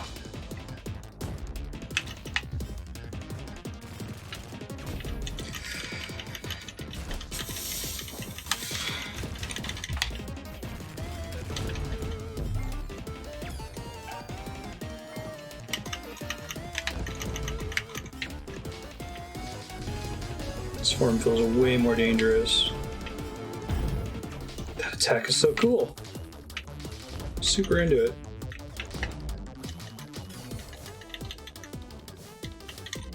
Oh, I think you can see which one's a real one. It's glowing slightly differently.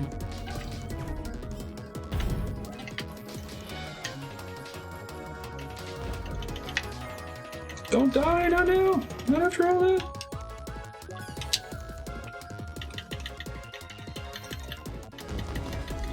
Oh, Jesus Christ.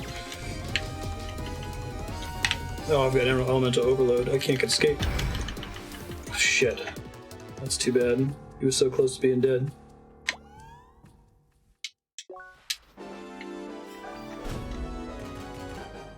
I cannot be overloaded when he's in that wind phase, otherwise I'm in trouble. I think I can melee him in this, can I? Maybe I can. Oh yeah, that's way faster. Let's just do that then.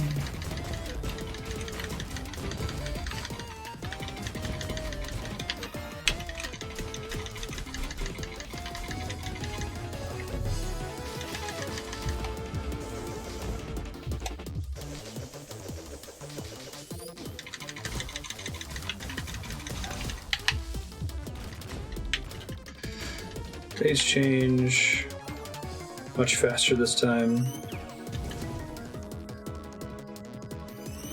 I end up doing a lot of bullets because it feels safer, but once you understand the fight.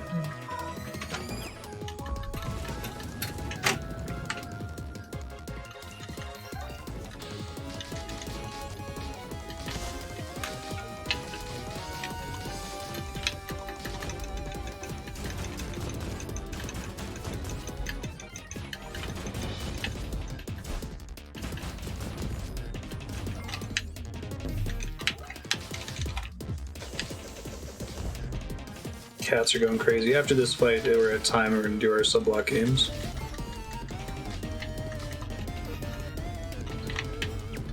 And I'm at elemental overload again, I'm going to die. Okay. Not quite die, but...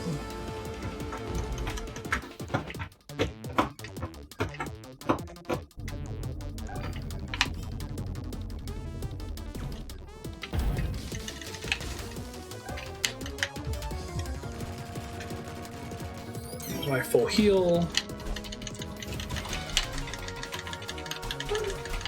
I know, Ben, you're starving. Never eaten before in your whole life. Only heard the legends of food.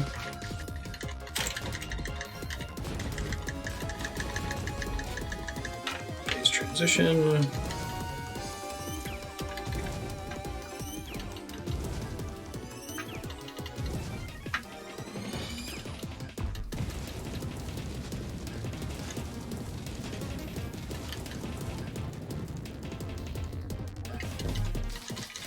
This phase is way more dangerous than the previous one.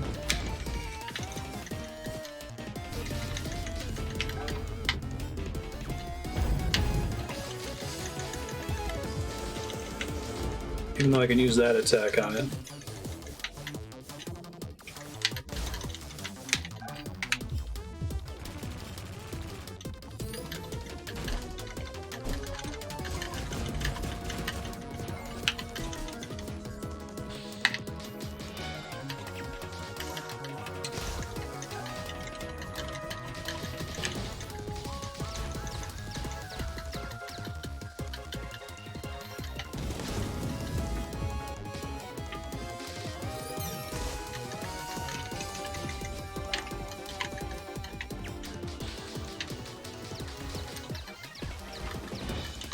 No! Aw, lame. Alright. We'll beat him next time. Shit. Assume that was... There's a save point here. Or at least right before it. This game's pretty good about auto-saving. Let me load really quick to make sure I didn't lose any progress. Just to block when he does the shadow clones and jumps at you. I can get away with almost never blocking. Cool. Thanks, folks. We're going to play a couple more games tonight. I'll let you know what's coming up in a sec.